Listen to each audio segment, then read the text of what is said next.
What is going on? I am Zombie Fishers. I am here with John and Cody as we are going to go over the new... Sorry, I just ran from the bathroom and I just ran up a flight of stairs, so I'm like out of breath right now because I'm fat and out of shape. Jonker. So we are going over Eldar, the new Aeldari Codex, and we are also going to be touching our little bit of a tournament experience we had and going over Necrons and why I hate them and why they're completely anti-Drukhari for sure. Say hello, everybody. Good to see you guys again. I was talking to you guys. Yeah, so I am super stoked about this new codex. I think they're going to have to make I'm not a professional at this game, but I do think that one of the detachments is going to have a little bit of, I don't know, there's just so much movement. But anyway, John, yes. What lore did you want to cover really quick before we actually get down to business, the old biz? So before you got your proverbial hard-on for the Aeldari, I am a little bricked up, I'm not going to lie, dude. Codex, I'm pretty excited about it. I did do research on the most dreaded Necrons. So, quick summary for people who don't know the Necrons. They are basically kind of like Egyptian skeletons, is what I'm going to go with as far as appearance goes. Their story is they did have physical forms at one point in time. Long ago, I think it was 60 million years before present-day Warhammer 40k. They got in a fight with the Slann, which are like lizard gods, and they had they were starting to die out, so they made a deal with the Satan. They're like, hey, we don't want to die. Can you fix that? And the Satan are like, yeah, man, we got you. So they gave them robot bodies, but then the Satan pulled a fast one and said, oh, you have robot bodies, but now you're our slaves. Haha. So as the robot bodies, they fought. They won their battle, and then the Silent King, who is pretty much the big baddie of Necrons, was like, haha, we got you. You may have made us robot slaves, but now we are going to destroy you. And they shattered the Satan into shards. He thought he could kill him outright, but sadly he could not. Once he killed him, he realized that the Eldar were a little bit too powerful for them to deal with at the moment, so they entered a great sleep. You know, I love doing that. I great sleep every day. Very sure. That lasted for, you know, the 60 million years, and then now they're waking up, and they want to basically reestablish their dynasties of old and take over the world, you know, classic Warhammer plot stuff. And that's where we're at right now. If you read the books, a lot of books, the bad guy is the Necrons, because they'll be on this world, and then some weird things will start happening, and then they're like, oh my god, we're on a Necron tomb world.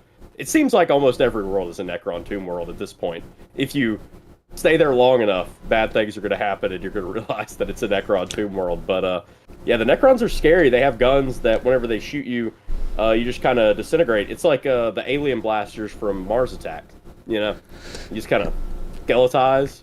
You've seen Mars Attack, right? Oh yeah, Everybody seen that? Classic. Absolutely. Yeah, it's total classic. I know it's really deep and dirty, but if that's interesting to you, you just let us know, and I'll do more reading.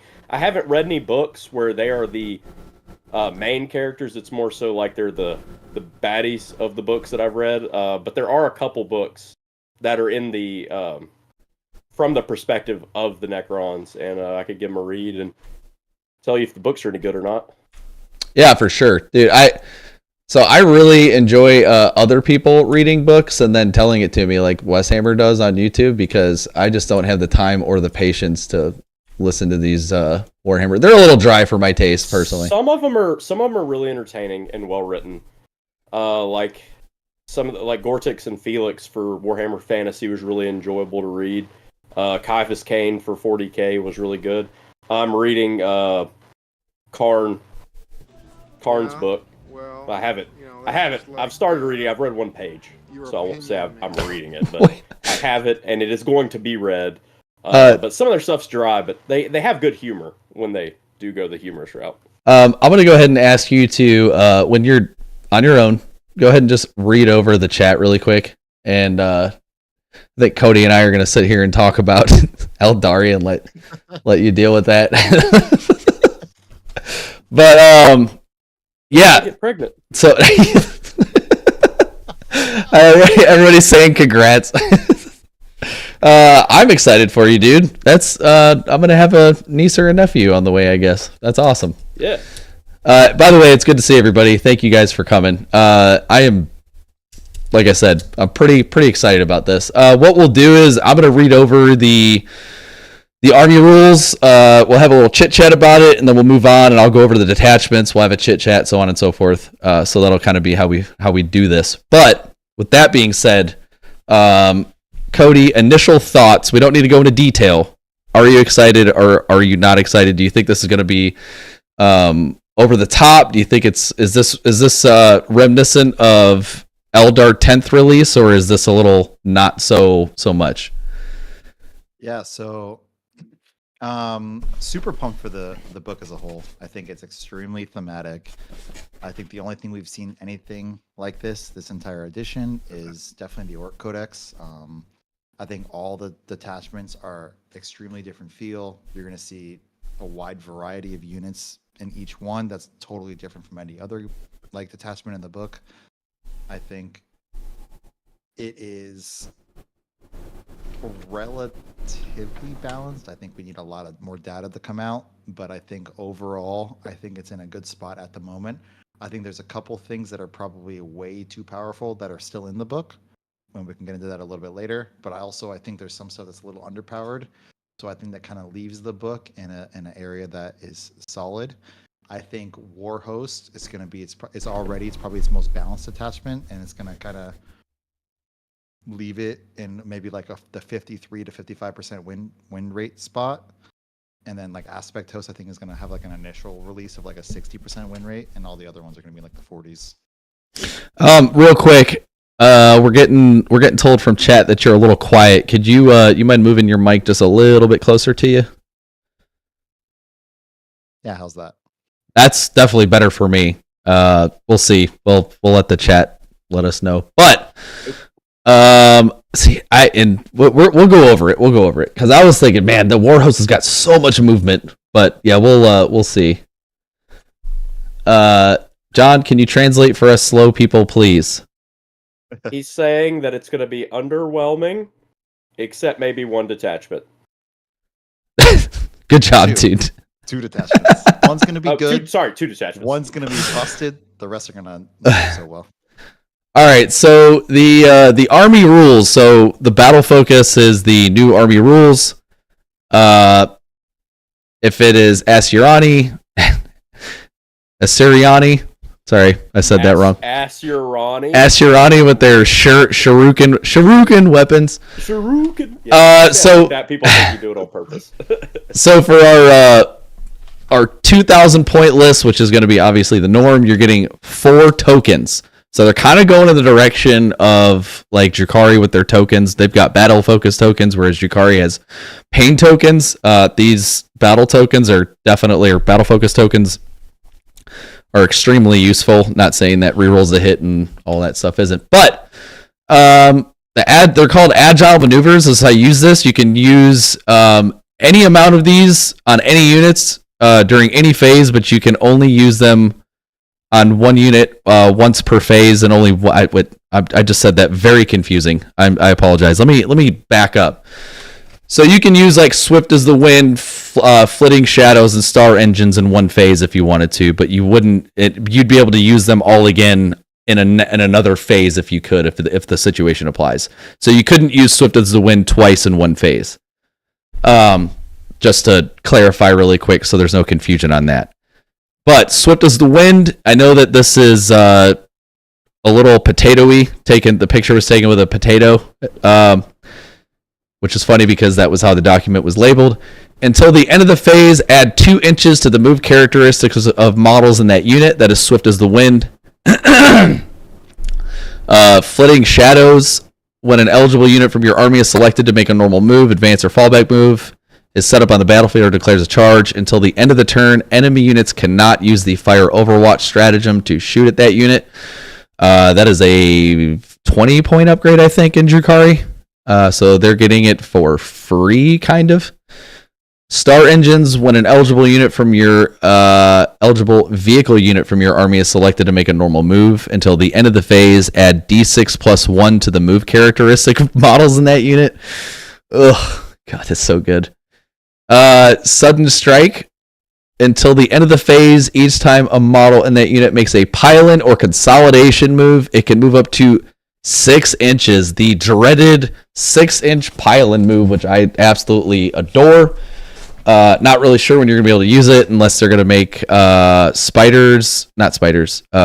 scorpions good again as they were previously. I think they took Karandros out. I don't remember. I didn't see him. I don't remember if they took him out or not.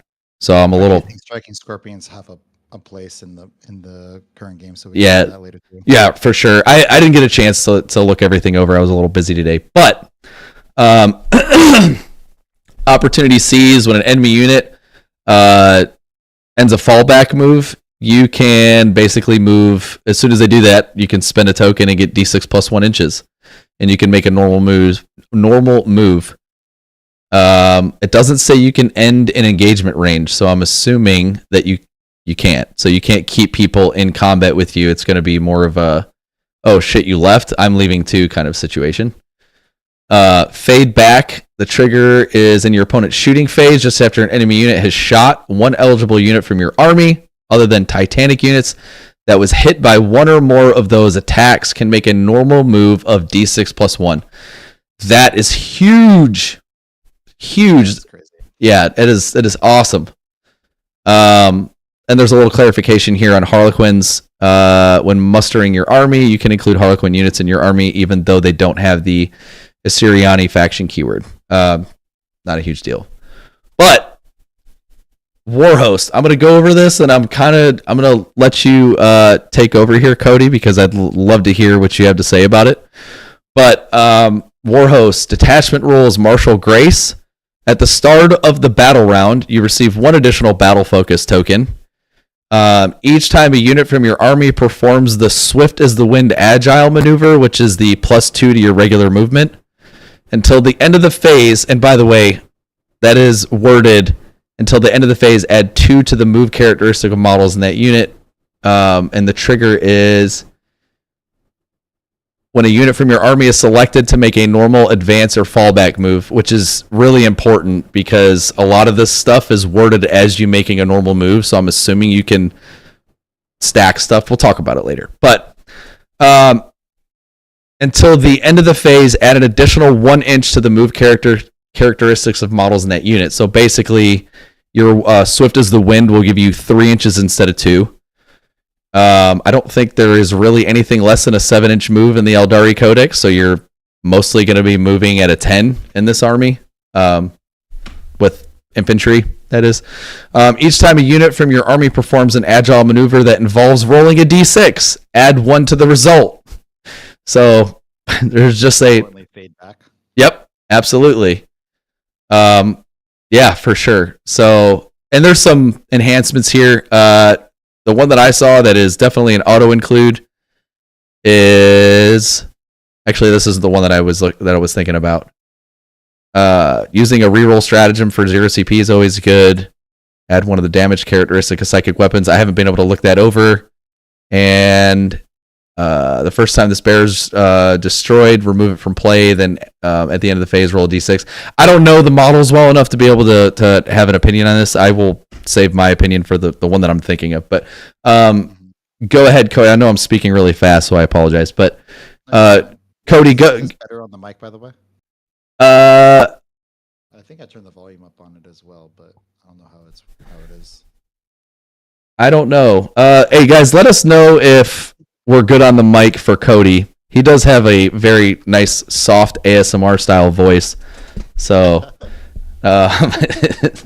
even that cute little giggle he just did. I've pre-ordered my Krieg dude. Sorry, I'm just trying to catch up on chat really quick. Sorry, guys. I think probably do this. Can you pull it? Yeah, no, I'm still fucked up from being sick, by the way.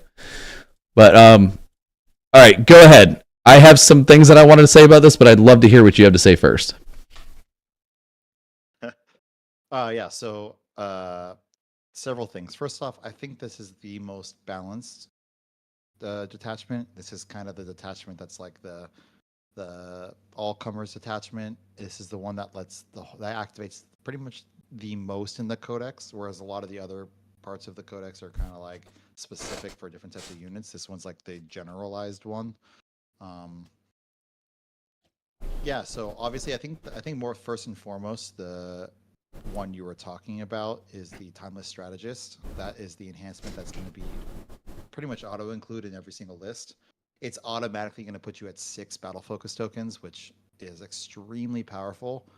No matter what list you play, access to all that the whole game, and it makes it easier for you to spend more in the movement phase, because all the reactionary ones, you'll still probably have tokens left over to utilize. So from a movement perspective, this is an extremely powerful detachment. This list unless there's some stuff that I haven't seen yet that comes out, I think that this attachment is just going to have like a really, really solid spot in the meta. It's going to be good into like every single army. The armies that are extremely fast by teleporting, this army can deal with those, because it can, like, some of the stuff can move so far. It's crazy. And really, most importantly, this kind of unlocks tons of, I guess, like, kind of movement shenanigans, which is what kind of always been, I guess, like Aeldari's like niche is like shenanigans in some aspect of the game. Right. You just have to know whenever you get into a game against this army, like this right now, the current form of Aeldari, especially if they're warhosts, just know when you go into that game, they're gonna outmaneuver you. Oh yeah. You just have to hopefully be able to do enough damage output that can overcome that. Because if you don't have enough damage against this army, they're gonna outscore you, they're gonna outmaneuver you, and they're gonna have the damage that goes along with it. And this army's alpha strike potential is like unreal. If like they have infiltrating units, they have units that, I mean, oh my gosh. With the if I didn't mind, go back to the previous page. I forget the exact title of the ability that's for vehicles, the battle focus ability for the vehicles. You're asking me to go over them? No, the name of it. I don't remember this. Oh, Martial Grace. Is that's the vehicle one? That's the detachment rule. Yeah. No. For the battle focus tokens, there's one that only affects. Star Engines. Yeah. Star Engines. Yeah.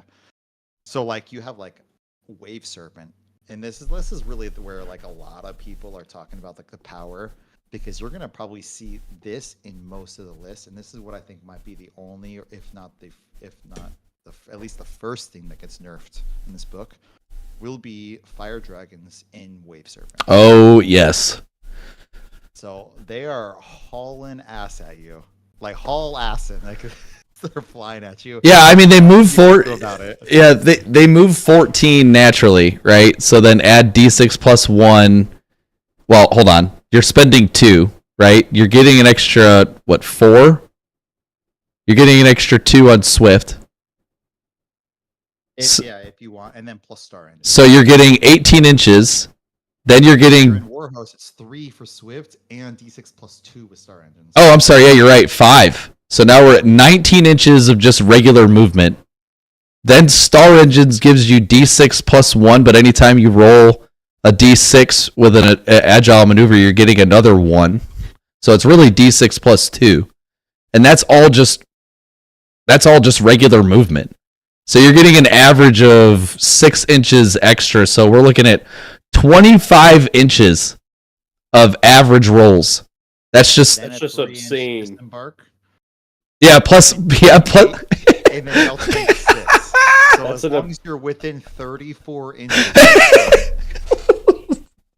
That's an obscene amount of inches. Oh, and check. Hey, hold on. What's going on here? And check this too. If you can use the CP. Right, hold on. When that's wholly within 9 inches of a battlefield edge. When does this happen? End of opponent's fight phase. Never mind. I'm going to shut up. Keep going. I was thinking webway tunnel. That you could like shoot and just leave, but yeah, that's at the end of your opponent's fight phase. But the only thing is I can think about is there's like specific wording on the battle focus ability, and if you read the top of it, you might only be able to do one, not both.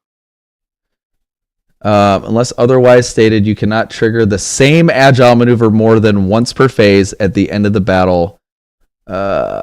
It's more about like the top. It says each time one of the triggers shown in the agile maneuver section below occurs, you can spend 1 battle focus token. So to me, that wouldn't suggest that you can only do it once, but I think it's going to need an FAQ just to clarify specifically, and you might find in the beginning that they'll have some TO rulings on it, because you could suggest that it's triggering both of them, therefore you could use both. No, you're right. Yeah, it says if it has this ability and has not already performed an agile maneuver in the same phase. So then, therefore, you can only use star engines for the vehicle because it's just objectively better than 3 inches because you're getting d6 plus 2. So really, you're probably averaging about like 20 or 14. Yeah, 6. Yeah, you're averaging about 20 inches out of the Wave Serpent. You get out 3 inches, you're 23 inches away, and then the Fire Dragon gun is 12 inches, so Melta is 6. Yeah, so really missing out. Really, you're only missing out on what? Just 3 inches. Yeah, you're really missing out on 3. That's still ridiculous. It's crazy. This is why I was saying the alpha strike potential specifically of this detachment is insane. Could you picture 10 fire dragons jumping out and doing that? That's just insane. The sad thing is it won't even be that. You can be more efficient, especially when we get to the aspect host detachment.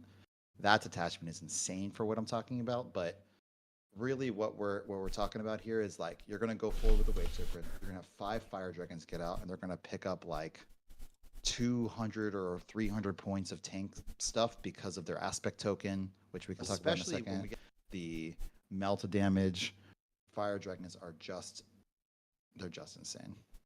I'm gonna need to pause for a second. There's somebody on here asking. Don't read it. Yeah, I'm not even. I have a caller on line 2, and he's been on here for a while, and he said to say that Kyle and Cody are nerds. And thanks for making him stop studying so he can watch Aeldari and detract from his packing. All right. And that, oh my God, Games Workshop, just take my money because I want a swift win to add 2 inches. I'm addicted and locked in. I read his message. Got you. Yeah, and for the person that's putting, I don't know how to. That's on YouTube. Yeah. I don't know who that is. Yeah, let's not talk about that type of stuff. So let's just leave any politics or anything out of this. I don't want to deal with any of that. Anyway, moving on. Go ahead. Sorry, Cody. No, you're fine. Yeah, so really, I think that you're going to see a lot broader unit selection in this specific detachment because this just makes all of them better.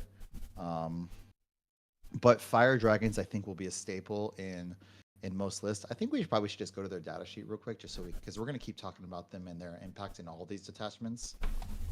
All right. I think fire dragons are just objectively the best detachment in the whole book right now. Or sorry, best unit in the whole book. Yeah, they have to be. They just got a new. They got a new mold, dude. It's got to get them off the shelves. What are you talking about? Yeah. Well, I got. This is GW at its best right now. They're going to sell. So I've got Fuegan pulled up, and anytime I move down, guys, I need to switch the camera because I don't want to. I'm okay showing this stuff, but I don't want to be putting points up because I don't want to get in trouble for that.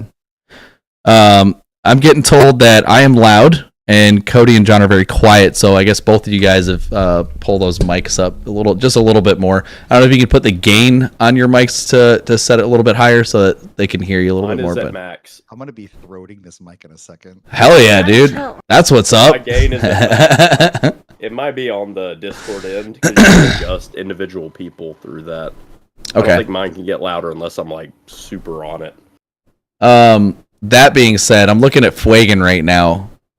Just because I figured that's probably a good place to start when we're talking about fire dragons. But 7-inch move, toughness 3, save of a 2, 4 up invul, 5 wounds, 6+ leadership, OC1. Nothing's really changed there. His weapon is, I believe, the same. I don't think anything's changed there. The first time this model is destroyed, that's the same.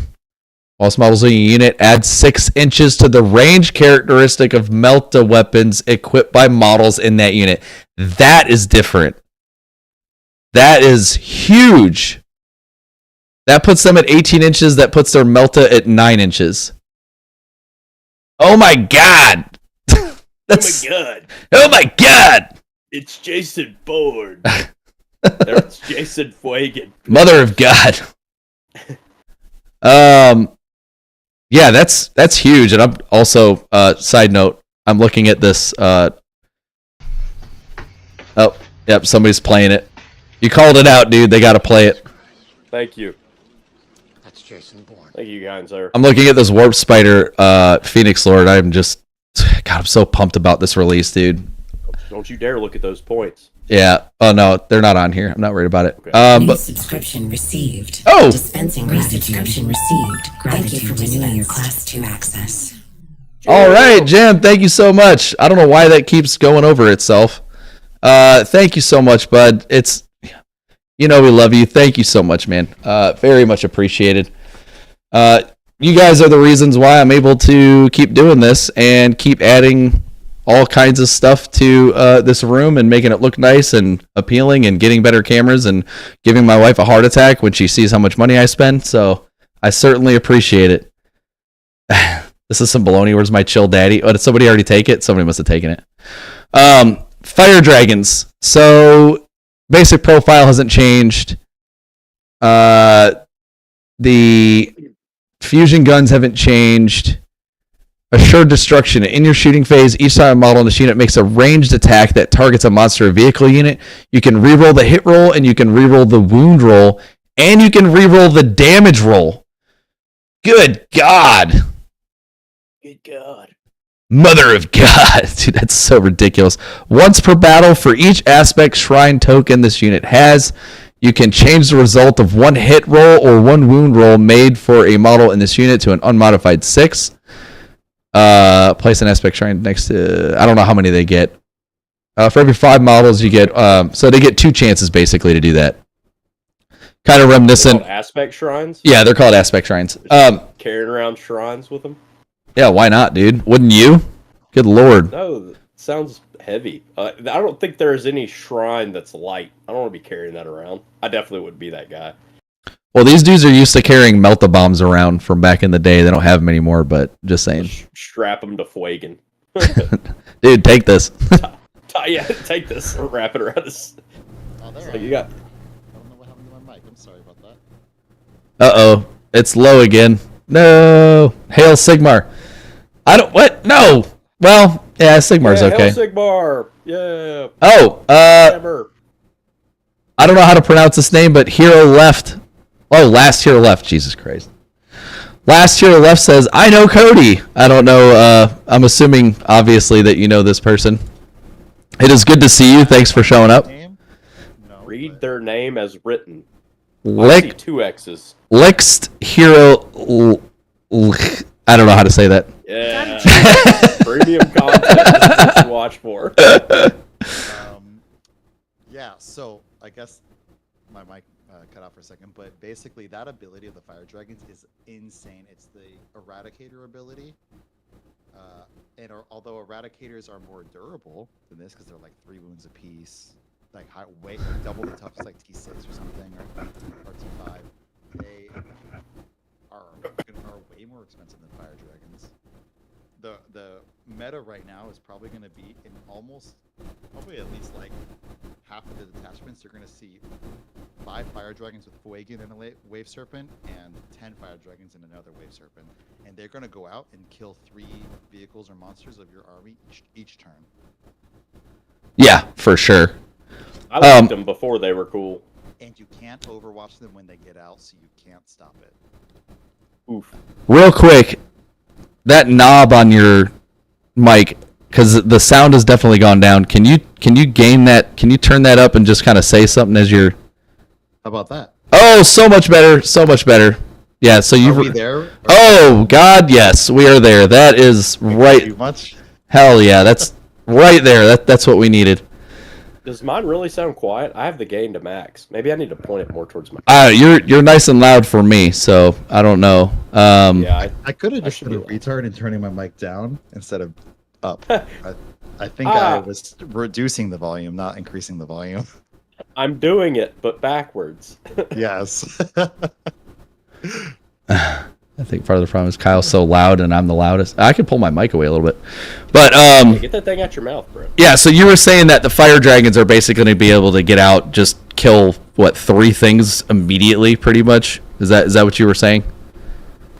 Yeah, so because of Wiggins' output, plus his ability to give you extra range on their Melta, and then Fire Dragons themselves, like a squad of 10 getting out, as long as his monsters and vehicles and you're getting the rerolls, you pretty much get out and pick up everything. Because, and the aspect tokens is 1 per 5. I think I was muted earlier when you were talking about that. It's 1 per 5. So it's like a war gear option, but basically it gives you an auto 6 to hit or wounds of your choice per 5. There's like a debate about how to read that statements or sentences like that. Like, it doesn't specify if you can only use it once per battle round per 5 or whatever, but some people believe you can use both at the same time based off its wording. Some people think you have to wait. It's once per activation that you can use it. So you have to use it in 2 different activations. Either way, it's just free.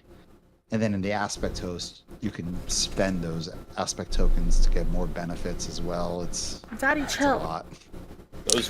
You heard it here first. Get your Fire Dragons while they're still in stock, because there will be a solid 2 weeks where you can no longer buy them. 2 weeks. Plastic is a rare commodity. Dude, it's Get gonna at least 2 3 weeks. boxes for the plug. Yeah. Dude. I'm just throwing it out there that I've already ordered Fuegan and I've already ordered 2 boxes of Fire Dragons. So just saying. Good. That's good on you, because there's about to be a shortage of Fire Dragons. Oh my god, for real. They are insane. I was. Oh, go ahead. No, I was gonna say, is like the 8-bound.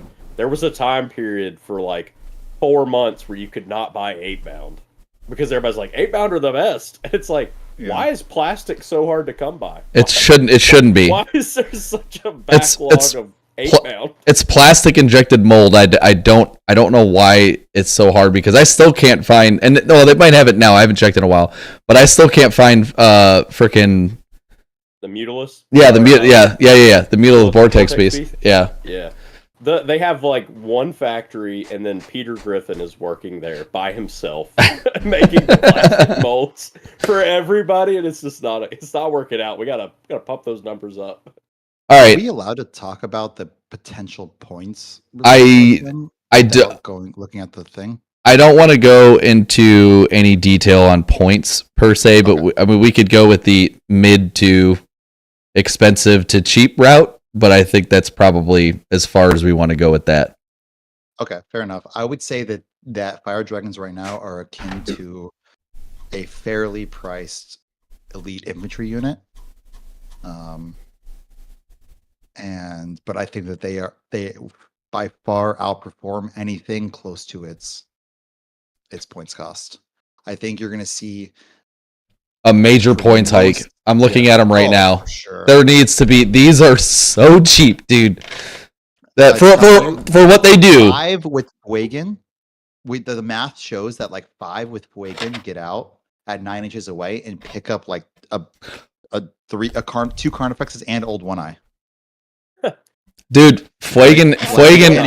You can't even play Old One Eye with 2 Carnifexes anymore if Eldar is in a meta. Because they're going to get out, they're going to pick the whole squad up, and then we can get some cheese with Aspect Host where they get back in the transport and you can't even interact. I would go to say that you could probably increase Fuegan's points almost by double, and he's still worth it. From what I'm looking at right now. I mean, now I'm not saying full double, but like close to. Like he is really good, and you get 2 uses out of him. On a side note, he is 5 points more expensive than what you're looking at if you're looking at the book.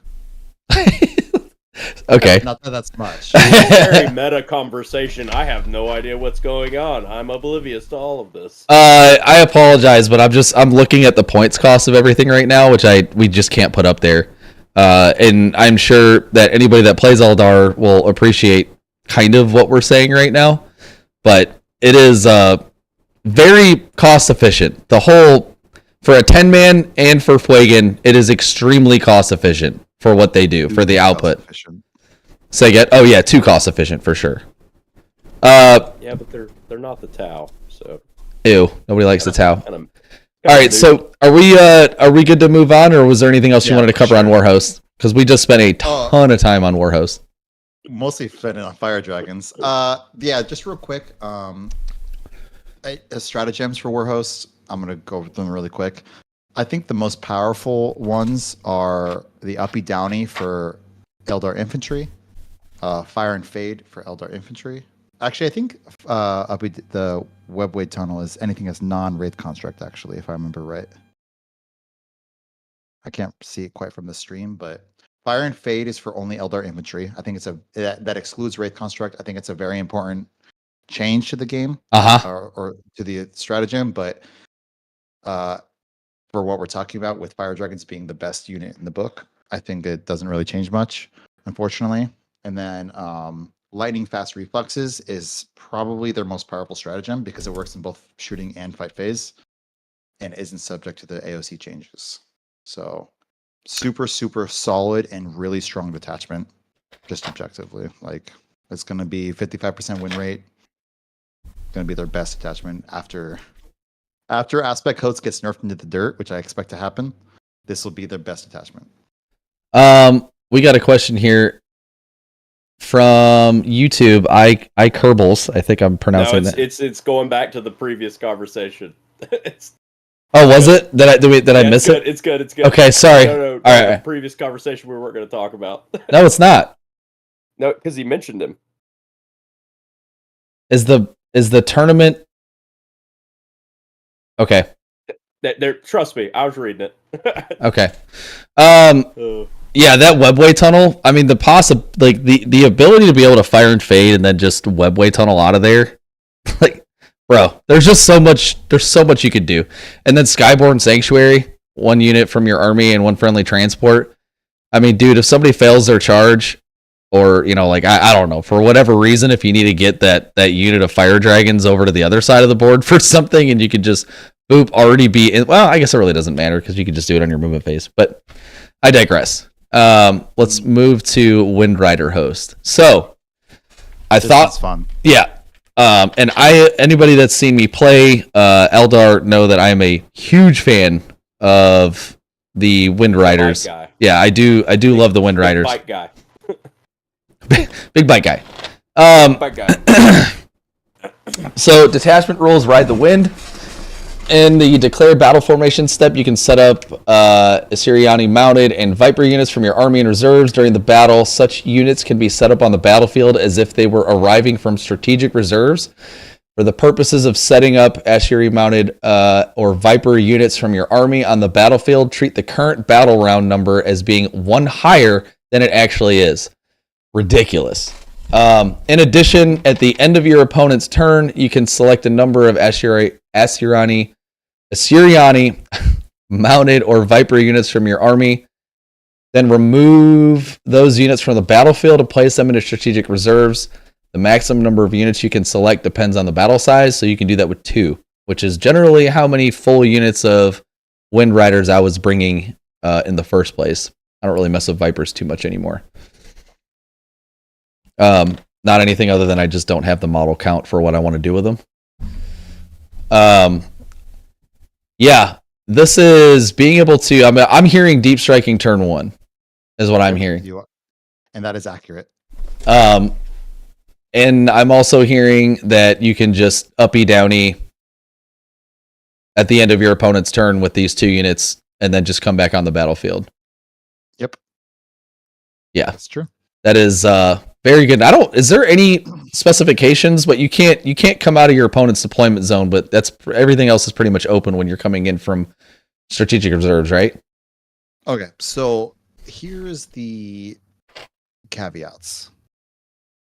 So under Pride Nexus or slash like competitive rulings, you cannot actually come in from reserve from strategic reserves on turn 1, even if your rules tell you that you can. Right. If you started the game there. So the way around that is that you start on the board and uppy downy for turn 1 because you go second.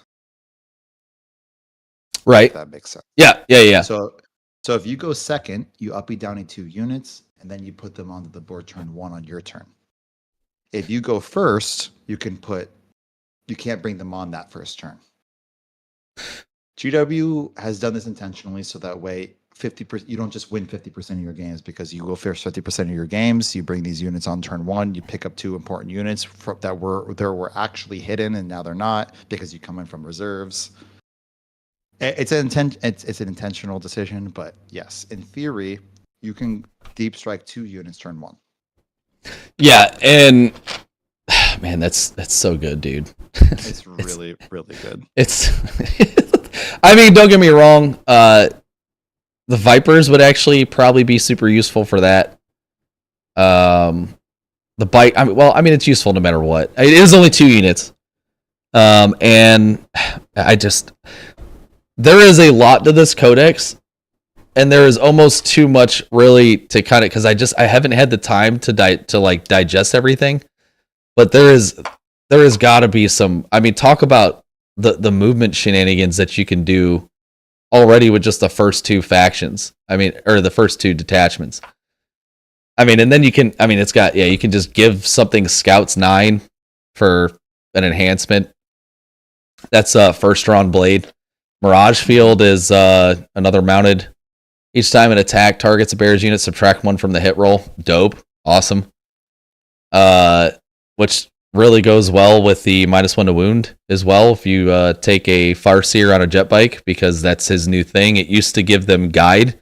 Now you've got -1 to wound. Isn't that right? Oh, but you're picking a unit. Yeah. So I guess we should take this opportunity since we're talking about Farseers on bikes for this attachment, but I think that they're going to find their way into a lot of detachments. So the Farseer on the bike, if you wouldn't mind showing the data sheet. Yeah, let me... It's data sheet. He has 2 data sheet abilities. He has one while he's leading a unit, which you will and you won't use sometimes. There's a lot of argument for putting them inside of a... and you put them inside of a unit of warlocks. Sometimes you can kind of sneak away with putting them with 1 warlock. one Farseer can need one Warlock, which is kind of a hilarious interaction. But what you're going to be doing is a Farseer on Skyrunner, I think is what it's called. It's called a Skyrunner. Yeah. He'll be picking one unit, so it's the Misfortune ability. He'll be picking one unit, preferably your opponent's most powerful or anti whatever you're playing unit. So if you're playing a vehicle heavy or monster heavy list, like you have Wraith Knights and Wraith Lords and stuff, then you'll be picking like their anti-tank weapons. Or if you're playing an infantry heavy army, you'll be picking the anti-infantry weapons. Right. And then you give that unit -1 to wounds. Yeah, at the end of your movement phase, select one enemy unit within 18 inches invisible to this model until the start of your next command phase. Each time a model in that unit makes an attack, subtract 1 from the wound roll. Each unit can only be selected for this ability once per turn. Yeah. One quick interjection from YouTube. Are Slanesh demons in this codex or Emperor's Children or both? I think this is just Aeldari. It touches on Harlequins, and you said a little bit about Drukhari. Yeah, there's some. It feels like, and we were talking about this pre-stream, that there's kind of a little bit of a soft release on Drukhari, but when I say soft, it's literally just re-going over some of the data sheets. It doesn't give any rules, but yeah, no, this is all Aeldari. There is no demons or anything. Funny story. I did get told that I was a big dum-dum because I was like, oh, Aeldari Codex, are they mentioning Drukhari? And I was told, no, there's no way that's happening. No, not possible. Who said that? I wonder who that was. Well, anyway, moving on, ignoring that. Also, Jim said, just to catch up with chat, Jim said, John, you gotta take a shot of Patron for that sub, best buddy. I will take a shot of something, but sadly I don't have Patron at the house. That is, I'll take it for him. Sadly. Oh yeah, he can. Oh, hell yeah. I will drink I'll just drink some water because that's my life now, because I am a recovering alcoholic. That's always fun. I will go grab something for Jim, but I will be right back. Cody, also Jim asked if he wrote a Imperial Guard list, would you mind taking a look at it and critiquing and or giving some side notes? Not now, obviously. Of course not. Yeah, for sure. I mean, just send it to him. I'm assuming send it to him over Discord. Yeah, and that goes for really anything. I'm pretty decent with Drukhari. I'm pretty decent with Death Guard. I know Cody's pretty well versed in a decent amount of armies altogether. So yeah, anytime anybody wants to discuss lists, I mean, we have that in our Discord. And if you don't have our Discord, I will throw that up in the chat if you're not in already, so we can, as I'm getting messed up on my freaking microphone here. But yeah, for sure multiple Skyrunners one unit. Each unit can only be selected for its ability once per turn. So yeah, you can have 3 in here and be subtracting wound rolls for 3 different units. Is what I'm understanding. The 3 most powerful units are the 3 most anti your army units in their army. Right. You can pick all of them as long as you can see them and they're within 18 inches. You can mark them. Now, I will say that alone is justification for perhaps wanting to run some warlocks for them to lead. Because if I'm playing against Eldar, as soon as a Skyrunner peaks to mark my unit, I am obliterating that Skyrunner because I'm not going to deal with that -1 for the rest of the game. No. It looks like they actually flip-flop the Farseer and the Farseer Skyrunner's rules from the index. Yeah. You're 100% correct. Yeah. The Farseer on Skyrunner used to be the one that gave guide, which was full rerolls to hit, if I remember right. And yes. It used to have Fortune, which was -1 to wound for the unit you selected. So you can guide a unit for full rerolls to hit, and then you can fortune the unit for -1 to wound that unit. So sometimes you would see like a Wraith Guard block, which are totally different now, by the way, but a Wraith Guard block of 10 guys led by a Spirit Seer. You would guide them and fortune them, and they would just be 400 points of Chad on your doorstep. And there's nothing you could do about it. Yeah. Or you'd have a Farseer sitting with your Avatar of Cain in the center of the board and just making your Avatar -1 to wound. Mm-hmm. Yeah, it was. Yep. And he's having damage. That's so dumb. Yeah, no, there is, and I can already tell that we are doing our normal, because I'm assuming we're all pretty ADHD up in here. Because 100%. yeah, I feel like we're all kind of, well, we're both, because John's kind of just like, oh, I'm just going to take some shots. I don't really know what's going on with Eldar, but I'm actually... Thank you. This is for Jim. Thank you, best buddy. Oh, wow, okay. In all seriousness, you guys are way more fun and way less pretentious than Art of War peeps, and so I prefer listening to y'all. Well, I appreciate that. I don't want to speak ill of anybody, but no, I definitely appreciate that. Thank you so much. That's kind of that's the vibe we're going for. So it's really nice to hear that.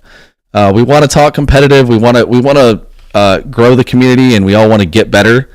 And that's, we want to do it in a way where it's not dry and boring, and we also want to do it where we're not coming. Well, I know I'm not going to come off like I know everything, because I for sure do not. But sometimes I sound like I do, but I don't. Well, I mean, shit, man. When you're playing tournaments constantly, it's more just like you're just reciting things. You're not necessarily, you're not like I know everything. But so real quick, Eldrad is my boy. He has been my boy for a long time. I freaking love this guy. I really haven't played him recently at all because he hasn't been that good. But I feel like he's finally good. I don't know what he does, so I kind of want to look at this really quick. I promise you guys we're going to dial it down here in a second and stop being so ADD about this. But ADD? Yeah, I'm gonna run to the restroom, but I'll have my headset on, so go ahead and read it all. Okay. I was crazy once. It doesn't look like his stats have changed. Mind War, anti-character 4+, precision psychic, 18 inches, does D6 wounds. It's so good. It is an 18-inch range. He does walk, so that does suck. But it really doesn't matter anymore with all the extra movement you can get. Diviner of Futures. At the start of your command phase, if this model is on the battlefield, you gain 1 CP. That's always useful. Doom. Okay, so Doom used to be my thing. At the end of your movement phase, select one enemy unit within 18 inches invisible to the model until the start of your next command phase. Each time a friendly Aeldari model makes an attack that targets the enemy unit, add 1 to the wound roll. Okay, so that has not changed. I think probably what makes him better now is the insane amount of movement that you can get. And he can be... and he isn't subject only to Guardian Defenders. He can now go with Storm Guardians and a Warlock Conclave. He was not able to go with a Warlock Conclave in the Index, I don't believe. I don't think he was. That's cool. Give more options. Pretty sure it was just Defenders. I honestly, I can't remember though. I think you might be right, because I remember looking at it whenever I made my Eldar list. If this unit is not already attached to a unit, you can attach this model to a unit, even if one Warlock's unit has already been attached to it. If you do, and that bodyguard unit is destroyed, the leader units attached to it become separate units with the original starting strength. If this model is not already attached to a unit, so you can put him in there and not attach him to anything, and then attach him to something. Is that what I'm understanding? No. You should use this opportunity to go to the Warlock page, because basically it's like a Imperial Guard, like double attaché kind of thing. Like Warlocks can attach to units, Farseers can attach to Warlocks, Farseers can attach to units that have Warlocks, and they can attach to units, if that makes sense. Yes. Warlocks don't prevent these special characters from attaching to units, and they can still attach to just Warlocks, is what they're getting at here. Warlocks, as we're going down further into the ADD rabbit hole as we keep going. Also, did you read Scartha's comment? No, I didn't. I'm sorry. I'm doing ADHD, all good vibes, all the time. Yeah, absolutely. That's what we're trying to go for here. Also, Ali J, what is up? Ali J! With the dancing dinosaur. It's really good to see everybody. Thank you guys. I'm sorry. I know I'm doing terrible with chat right now, but I am just super stoked about this. Don't you worry. You got me. Also, Jim, you better have saw me. I did do the thing for you. You saw the thing. Oh, you taking a shot? Yeah, yeah. I hope it was obvious. It was the best of $7 vodkas that you could buy. $7 vodka. It's like military special. Yeah. No, it's Zirnov or Zirmov. All right. Not to be confused with Smirnov. All right. Runes of Fortune. Each time an enemy unit declares a charge, if one or more units with this ability are selected as the target of the charge, subtract 2 from the charge roll. Finally, warlocks are actually usable in some way, because I don't feel like they were very usable last in the index at all. Each time this model is selected to shoot until the end of the phase, add one of the attack and strength characteristics of the destructor weapon for each other friendly Aeldari Psyker model within 6 inches of this model to a maximum of +2. So it becomes a strength 7. Add one of the attack and strength. Strength 7, d6 +2. Okay. It's AP -1, 1 damage. I mean, it's not nothing. There. Warlock, go ahead and feel free to chime in whenever you want, Cody, on something I'm missing or if I'm grossly overestimating or underestimating something. Warlock Conclave. Protect while Farseer. Oh, this is hard to read. I know that chat can't read this at all because I can barely read this. Protect while Farseer model is something this unit, leading this unit. Each time an attack targets this unit, subtract 1 from the wound roll. Each time this unit is... That's actually super dope. Each time this unit is selected to shoot for each warlock model in this unit till the end, add one of the attacks. Okay, so it gets the same thing as... Okay, so Psychic Comedian gets the same thing. Going back to Eldrad, now that you can put him with them, what does... that guy. Yeah, that's actually really good. He is... Oh my god. He is absolutely destroying characters. The brain is catching up. Bro. The precision. He is absolutely destroying characters. He's going to be getting... Those things. Mm-hmm. No, go. He sits behind a wall in your backfields. Sometimes leading Guardians, sometimes not. It's your choice. You can literally run him solo when he's fine. I mean, he's not lone op, so he's gonna probably get killed. But if you come out on turn late, if you're bottom of 2, you could come out on turn 2 and do irreparable damage to somebody, and they may not be able to retaliate. Or you could come out on turn 3 when it's really too late for them, and just make sure you have late game firepower. The +1 to wound is so powerful. It's always so underestimated. +1 to wound makes las guns good. Right? How does that work with anti-character? When it has an anti in it though. Doesn't work together. Right. The +1 to wound is not for that. It's for okay, you have Shuriken cannon, or was it? Sorry, scatter laser. Scatter Shuriken. Scatter laser. 6 shots, and the profile is strength 5, AP 0, 1 damage, right? So insignificant, but it's a ton of shots.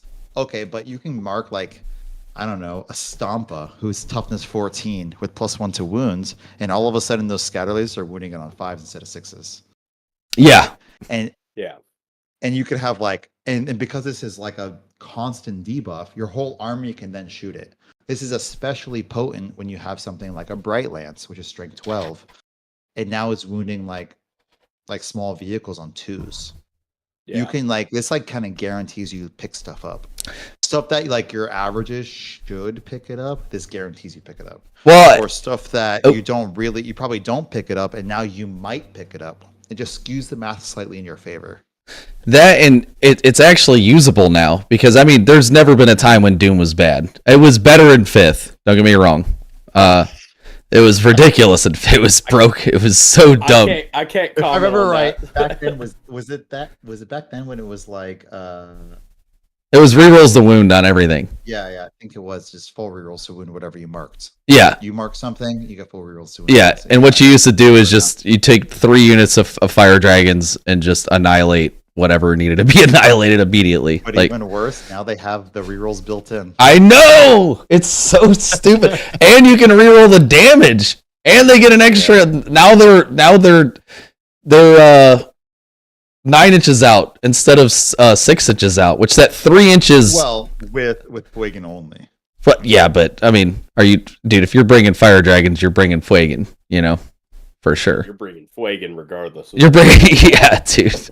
That's why I'm saying, like, right now the meta seems like 2 wave serpents, 5 fire dragons in Fuegan, and the other one has 10 fire dragons. That's gonna be the meta of like 4 out of I think there's 6 attachments. 4 out of 6 of the attachments are gonna have that as the core of their list, regardless of what the detachments rules are.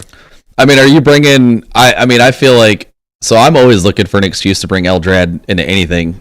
Are you bringing Eldrad with a Warlock unit? Because I am. -1. I mean, it makes it worth it. I think he's good. Although the -1 your wound you're talking about, where are you getting that from? Warlocks. The Warlocks, are you talking about their Psychic Communion? Yes. It gives their weapons. You saw this model selected to shoot until the end of the day. Add one of the attack. Nope. Runes of Fortune. Nope. Where is it? Aha! Warlock Conclave. While a Farseer model is leading this unit, each time an attack targets this unit, subtract 1 from the wound roll. So you put... Okay. While he's leading the Warlock Conclave, gotcha. So it's like 2 to 4 Warlocks, gotcha. Can he lead a Warlock Conclave, or was it just Warlocks? Is there a difference? Yep, he can do it. Yep. In fact, he can only lead a Warlock Conclave. Warlock Conclave. And he still has the Farseer keyword, so yes, this all works. But to clarify, he says he can lead Warlocks? He can lead a Warlock Conclave. Okay. So he cannot lead 1 Warlock, but he can lead 2 to 4 Warlocks. Yes. Okay. Yes. So now he's -1 to wound, and he is getting, because there is a conclave, he is getting his full 3 precision shots at AP -2, anti-character 4, D6 wounds each time. It's so dumb. That is so crazy. I think we should kill our ADHD and regather on the detachments. Yep, 100%. Wait. One more ADHD comment. ADDHD. Oh, shit, I just stopped on the points values. Damn it. Okay. No, I was going to say, every time you use Eldrad and you declare, like, who you're get the +1 to wound, do you scream Doom? You, like, look at them and... No, this is not orcs. We don't scream anything. Although they do that, dude. They do that in tournaments, man. Like if you go to LVO or something, yeah. If they don't scream, what would you suggest a Howling Banshee does? Oh God. It's supposed to be a terrifying sound. I don't know. Isn't it like psychic? Is it a howl, or is it like whatever sound scares? Literally, it's like a psychic scream, but not to be confused with Tyranid's psychic scream. Or it's whatever sound scares you the most, or something. Could you give us a rendition of that? Kyle specifically. I just did it. Do it one more time. Ooh, that's the sound. That was like D6 plus 6 damage. I'm definitely like a 2-hit model. This is cool. All right, well that's been a good show, guys. All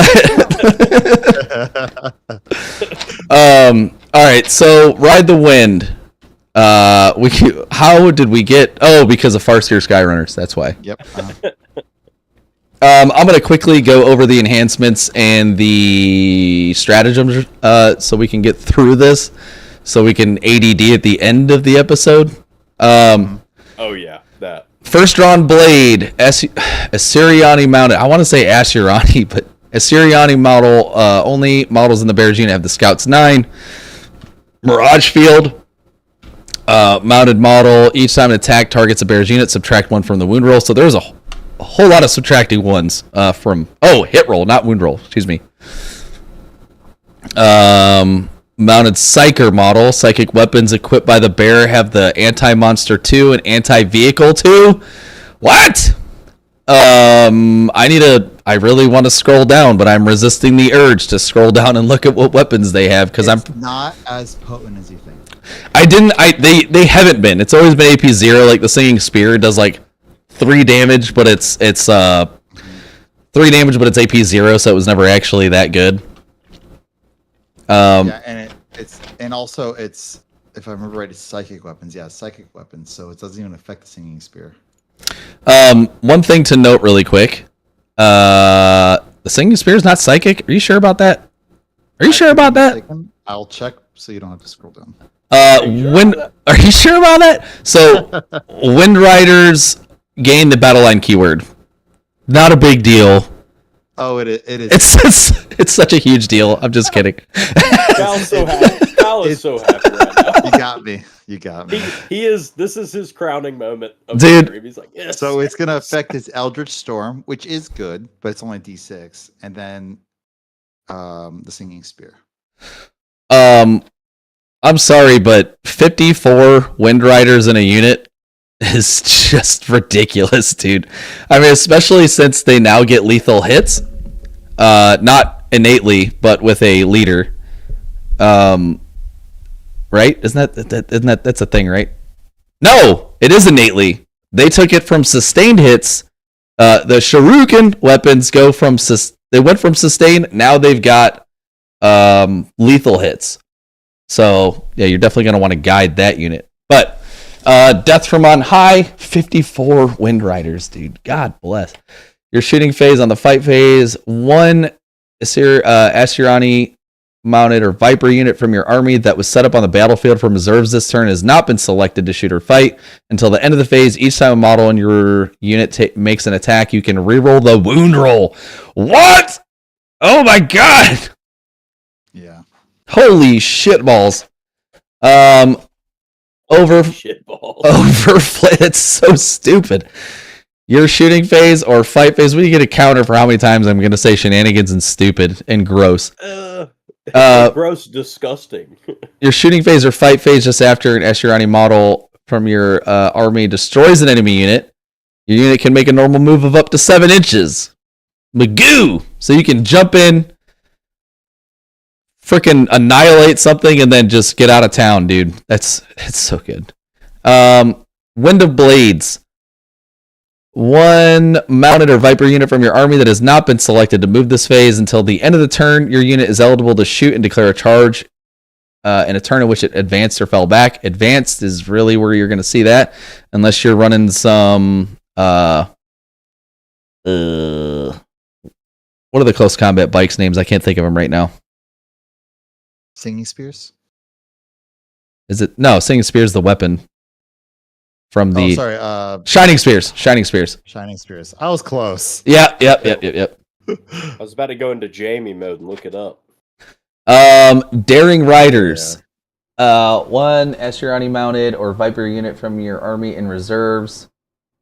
The reinforcement step of your move phase. Until the end of the phase, when setting up your unit on the battlefield from reserves, it can be set up anywhere on the battlefield that is more than 3 inches horizontally away, which is now 6 from all enemy units. When doing so, if your unit is set up within 9 inches horizontally of 1 or more enemy units until the end of the turn, it is not eligible to declare a charge. Okay. So that would be good for... I don't know what their OC is. If you don't mind looking up what the OC of the Wind Riders is, that would be super helpful. Doing it now. Focus Firepower. Yeah, Wind Riders. Focus Firepower. 1 in our shooting phase, Asuryani mounted or Viper unit from your army that has not been selected to shoot this phase. Until the end of the phase, each time a model in your unit makes an attack, improve the AP characteristic of that attack by 1. Excuse me. OC2. OC2. Man, that's so good. If it stays the same. Because this is the app. So, yeah, I'll have to check on it. So now your Shuriken cannons are going from AP 1 to AP 2, 2 damage each, lethal hits. So good. So good. Your opponent's shooting phase just after there's a spiraling evasion. Just after an enemy unit has selected its targets, one mounted or Viper unit from your army that was selected as the target of one or more of the attacking unit's attacks. Love the wording. Until the end of the phase, models in your units have a 4+ invul. Get out of here. Get out of town. A 4-up invul? So you can make these guys -1 to hit, -1 to wound, and then, well, you're not specifically -1 to wound, but the scariest threats that they have are going to be -1 to wound, and they're getting a 4-up invul. Get this idiot kid out of here! Dude, Just keep in mind, like most of the bikes though are already like I'm pretty sure they all gain 5-up invuls anyway. So like a 4-up invul, it's strong, but it's like it's not in any way broken. no, it's not broken. It's just super useful. I mean, you're going from a 35% win or a percent chance to a 50% chance. I mean, that's a pretty significant increase in your dice rolls, especially for 2-wound models. I will say that the Shining Spears, is that what we talked about being called? Yeah. Yeah. Shining Spears is the weapon. Shining Spears, yeah. So Shining Spears, I think an attachment around them got some play here. I actually think they're really good. I think their points is a little probably on the pricey side. Let me just confirm.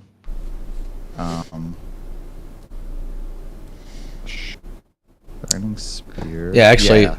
Oh yeah, they're really pricey for 3. That's the problem. If they come down a little bit in points, I could see an entire detachment around like 18 of these. They're really, really strong. They're like 3 attacks apiece, 5, 2, 3. They really, really do well. They also have, I think their special rule is that they can move through walls. Or sorry, they don't count vertical distance for their movement. And since they can't go through walls, that basically eliminates that. So basically they can move through walls. Ugh. Oh my god, man. Oh my god. Yeah, they're good. They haul ass, and then they hit you like a Mack truck because they're anti-monster, anti-vehicle 3-up with lance. And their strength 5 weapon. So that means they're whacking Terminators on 3s. They're whacking regular Space Marines on 2s with -2 weapons, 3 damage. They're picking up whole Terminators. Like an 8-bound does not want to get hit by a Shining Spear. Oh my god. How many attacks do they get? They get 3 each base. The leader, I think, gets an extra 1 if I remember right. So you're getting 18, somewhere around there? Well, with a full unit. 19 if you have like 6 of them. Or really, I could see, even in the current points, if you really want to run this attachment, which I think is like not one of the better ones, but if you want to run this attachment, you're probably running at least a couple units of 3 of these. And the leader like this really well, the extra attacks. You fly into some 8-bound. If you get to hit the 8-bound, which with your movement you should, especially with battle focus tokens, like because you're moving like 16. You're flying 16 and then without not being able to be overwatched, and then you're just picking up like 3 to 6 8-bounds for free. Like, yeah, that sounds balanced. I feel like 2 units and 2 units of them and 3 units of the Wind Riders with some fire dragons and throw Eldrad in there with a Warlock Conclave for safe measure. Yeah, I don't know. I need to definitely sit down and build some lists. You guys are definitely gonna see. In fact, you know what? I'm calling it now. Friday we're supposed to do a horror game Friday. Vicious and I checked out what's it called? Outlast Trials. Yeah, Outlast Trials last night. It was a lot of fun. We definitely want to do it, but I'm thinking maybe next weekend, maybe Saturday night, late Saturday night. John, you and I need to get a game in. We need to do this. I'm all for it because, well, let me read this comment real quick because this will go into why I want to play you. Armand said, "You mean especially for your dice rolls? I want to see if one of these detachments can help you out a little bit. yeah. Well, there's plenty of rerolls and plus ones, so hopefully. That's what he said. Yeah, I think that was his comment. So let's see if it can counterbalance the luck. So I'm pretty excited about the Seer Council. I don't think it's not going to be overpowered in any way, shape, or form. I just like what they've done with it, where they've changed it to the rolls mean something now instead of it just being sixes all the time. It works just the same as it did before with how you get Strands of Fate, but what's different now is the value of each dice means something different. So a 1 actually helps. It's not like you're just like, oh, I rolled a 1, that sucks. Like, no, it actually does something now. So, and essentially what these are the stratagems that this detachment comes with, but your fate dice are able to be used in lieu of paying for these stratagems. So, the first one, fate roll dice value of a 1 is select one enemy unit within 18 inches and visible to your model. That enemy unit must take a battle shock test, subtracting 1 from the test. Not terrible. Usable for whatever. You can obviously tell I'm not huge on that one. The battle shock stuff, unless you're running like what you ran against me in that tabletop game that we played. Yeah. We're gonna son of a bitch.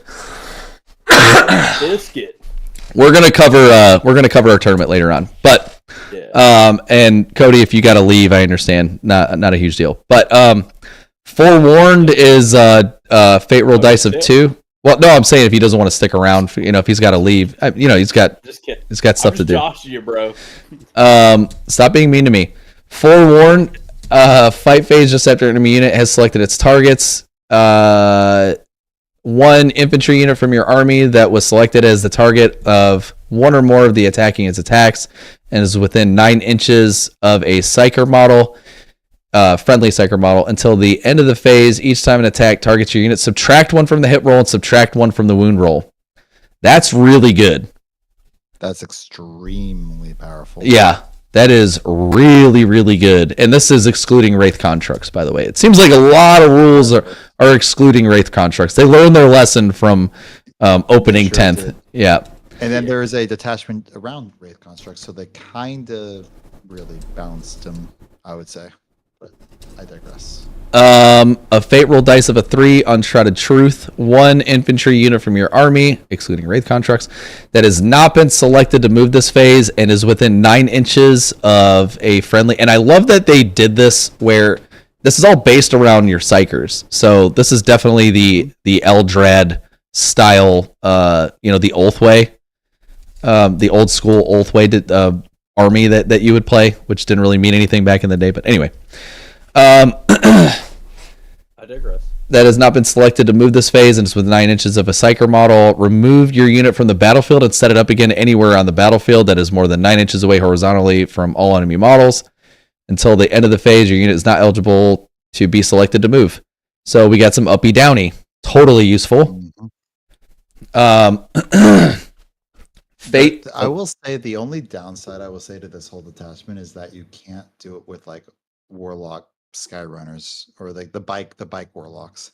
Like this whole detachment is around like 3 blocks of walking Warlocks. Why did you say walking? Because most of the stratagems say infantry.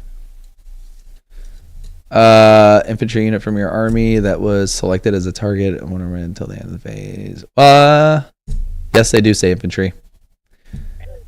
If you could use like Skyrunner, like okay, so forewarned. If that stratagem alone was the only one, if that one said, let alone the Abu Dhani one, but if that one said like Skyrunner one, or Skyrunner, I think that's what it's called, Warlock on Skyrunner.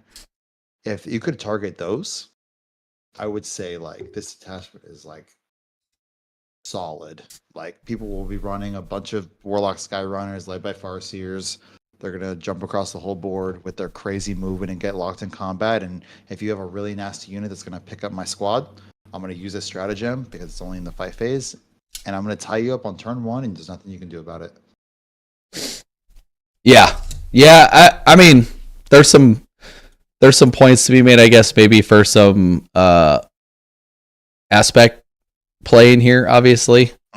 But yeah, I agree. It does really kind of suck that it is really only targeting infantry. But I mean, they've got some good infantry stuff. I mean, Fuegan and fire dragons, to name one. Oh, for sure, of course. It's more like the stratagems like forewarned and stuff have to be used within range of psychers, so you have to carry a lot of psychers, a lot. But I don't think this detachment's bad. I actually think this is one of the stronger detachments. I think obviously it's behind Warhost, and then all of it's behind Aspect Host, which we'll get to later. But it's behind Warhost, but I think this is actually one of the stronger. I think this has play. I think this has a lot of play where you can be sneaky and do the Aeldari trickery stuff, is what this is feeling like. For sure. Where you think that you've got something, but it's like, oh, okay, maybe not. Yeah, you're gonna have T3 Banshees that all of a sudden don't die and pick up your squad, because Banshee's got in my opinion, a huge buff. I've had a lot of people who are naysayers about Banshees and don't like the changes to them, but I think they're really good now. Yeah, we'll definitely take a look at them, because Banshees is one of my honestly, the entire army. I love Eldar, man. But anyway, Gross. Fate Inescapable is on a dice roll of a 4. 1 infantry unit from your army that has not been selected to shoot this phase and is within 9 inches. Okay, I'm just going to ignore all that. Just go straight to the effects, or when in the effects. Until the end of the phase, ranged weapons equipped by models in your unit have the Ignores Cover ability, and each time a model in your unit makes an attack on a critical wound, improve the AP of the characteristic by 1. Okay, so you really need something to die, like Land Raider or something, with some fire dragons. You're completely removing the armor save, right? They're AP 4, I think. Mm-hmm. So, yeah, they're not even getting a save for anything that you're rolling. Well, I mean, you got to roll a 6 if you're using it with fire dragons. Yeah. On a 5, your opponent's movement phase just after an enemy unit ends a normal advance or fallback move. 1 Psyker model from your army within 9 inches of that enemy unit. Roll 6d6 for each 3+ the enemy unit suffers 1 mortal wound. That's nice. 3 mortals. Mm-hmm. Yeah, that's nice. Yeah, it's 3 mortals. 3.5. I was saying free. Oh, yeah. With my dice rolls, that would be that would be 1 mortal. Yeah. Or randomly on the squad, you don't care about 6. Yeah, yeah, for sure. On a 6 Psychic Shield, your opponent's shooting phase just after an enemy unit has selected its targets. Until the end of the phase, your unit can only be selected as the target of a ranged attack if the attacking model is within 18 inches. And it doesn't say that they can select a new unit. I think these were FAQ'd though. Okay. They say that they are, if you can't, whenever you use a stratagem like this, you choose a new one that's also in range and line of sight. Gotcha. Lucid Eye.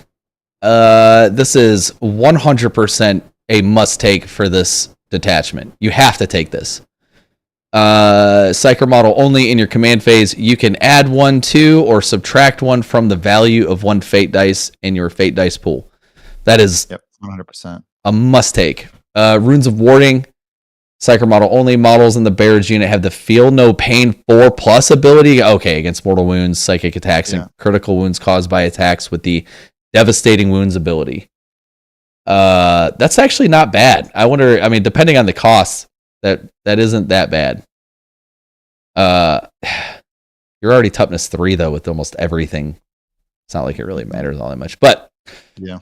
Stone of Eldritch Fury, add 12 to the range characteristic of ranged psychic weapons equipped by the bear. Add 12? Magoo! But it's only the Farseer herself. Yeah, but I mean, you're getting. No, that was the other detachment. Gonna Never put you mind. at 30 inches. I think they're 18 Oh, no. inches on Elder Storm. It's gonna put you at 30. Oh, and Singing Spears. Sorry, 24-inch Singing Spears. Yeah, so 36-inch if you could get some AP on that, which I think you can, right? Yeah, well, you got to roll a 6 with it. Yeah, that's not. Chill. Psyker model. This is Torque of Moreheg. Sure. Once per turn, when your opponent targets a unit from their army within 12 inches of the bearer with a stratagem, the bearer can use this enhancement if it does increase the CP cost of the usage. Okay, so it's got Vect. But worse. Uh, Once per turn. oh God. So it's I don't better. know why? It's better. No. It's worse. What do you mean? Once per turn. Well, Vec is always within 12 inches. This is only once within 12 inches. So if your opponent wants to use 2 stratagems, Vec would function both times. Could it be argued that you'd be able to do basically this is Vect, same as Vect, but you can do it every turn? Yeah, but Vec is always. Vect is a one-time use, and the CP now costs. What it is now is no longer in the turn. It's no longer like once per game you pick a stratagem your opponent uses, increase it by 1. It's now a 12-inch aura that every single time your opponent uses a stratagem within 12 inches, it's increased by 1. No matter the turn, no matter the phase, it's permanent throughout the whole game within 12 inches of that unit. This is literally a worse version of that because it's oh my God, it's just worse. I haven't messed with it, dude. I have been running an Archon. Ugh. Oh, well, bro. Yeah, I have not been using that correctly. Yeah, well, it's not map wide anymore. Once like it used to be a map wide ability. Right. Target it, it's extra 1, so they don't use it again the rest of the game. Usually. Oh man, now, I thought 12-inch aura around your model. Yeah, so I thought it was the same thing, but it was a 12. I thought they nerfed it where it's like I didn't know it was all the time. It's a buff and a nurse. Now it needs to be positional. Like you need to set it up. Like Fate Weaver is a great example. Fate Weaver is a model that you can like kind of like plug right into your opponent's army who has that ability of 12 inches. Right. And he's hard to pick up in like one round because he's like 20 wounds with a 4-pinvol and T10. So it's hard to pick him up in one round, so he can be very powerful with it. And Archon's a great example of how you could also do that because an entire squad before the Archon with the shadow fields like can be very difficult to pick up. And this is just so annoying. You can really put a huge bubble in the middle of the field with something like that. But this is only once per turn. I don't even understand why it says that, to be honest. Well, I mean, maybe I don't know. Maybe it'll be FAQ'd. All right, this one is fun. Spirit Conclave, Shepherds of the Dead. Each time a Psyker model from your army is destroyed by an enemy unit, that enemy unit gains a Vengeful Dead token. So it looks like they're going towards the Votan route here. Each time a Wraith, but better. Each time a Wraith construct model from your army makes an attack that targets a unit with 1 or more Vengeful tokens, add 1 to the hit and add 1 to the wound roll. Ugh. Oh, that's gross. Psyker models from your army have the following ability. Oh wow. Okay, so they just gave Spirit Guide to everything. So you don't need why do you need a Spirit Seer anymore?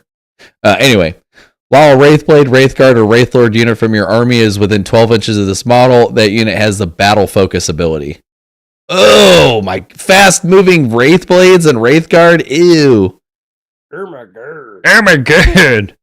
Wraithblades and Wraithguards become battle line keyword. Oh my god. Well, here we go again. Here. So I can see why that's important. Oh, for sure. Daddy, So, chill. okay, just to clarify, we'll start. I actually think it's most important to start from the bottom up on this attachment, at least on the special rules. So, battle line, just so everyone's aware, it allows you to run 6 instead of 3 of those units. So, you could run 6 Wraithguard and 6 Wraithblades. Most important part. So Right. I've already played against somebody who's run this, and it was a really cool list. The Spirit Guide ability. I think that's what it says, Spirit Guide. Yeah. But the Spirit Guide ability it is very good. what it does for your army is it kind of unlocks the battle focus. Because if you look, the only Wraith construct that has battle focus is ironically the Wraith Knight. Wraith Lords and Wraith Guard and Wraith Blades don't have battle focus. They only get it from this detachment keyword. I guess that kind of makes sense. There's like a dude inside of a Wraith Knight that's running the thing, isn't it? Anyway, never mind. I'm just a guy pretending to be a guy. To be fair, Who's a Eldar dude? lore, it's really like a soul shard is what's like powering the Wraith Guard. Yeah, we. Oh yeah, those. but I think I talked about the lore earlier. the Wraith Knight, Yeah. the Wraith Knight itself, though, I think has somebody in it. I think. Oh, if that's the case, then that would make sense. I it's think it's powered by Spirit Shards, and then there's a pilot. I'm fairly certain there is a pilot in a Wraith Knight. I could be wrong, but I think so. So we'll check out. Look up the lore. Yeah, hey Jamie, pull that up. All right. But yeah, continue. I apologize for the. No worries. So obviously, the detachment rule for the pseudo judgment tokens is also extremely powerful, but I've played against this already, and my opponent ran a ton of psychers, which hats off to my opponent. Okay, so I guess I'll give a brief description. I've been practicing an ad mech list that I think is actually really, really strong.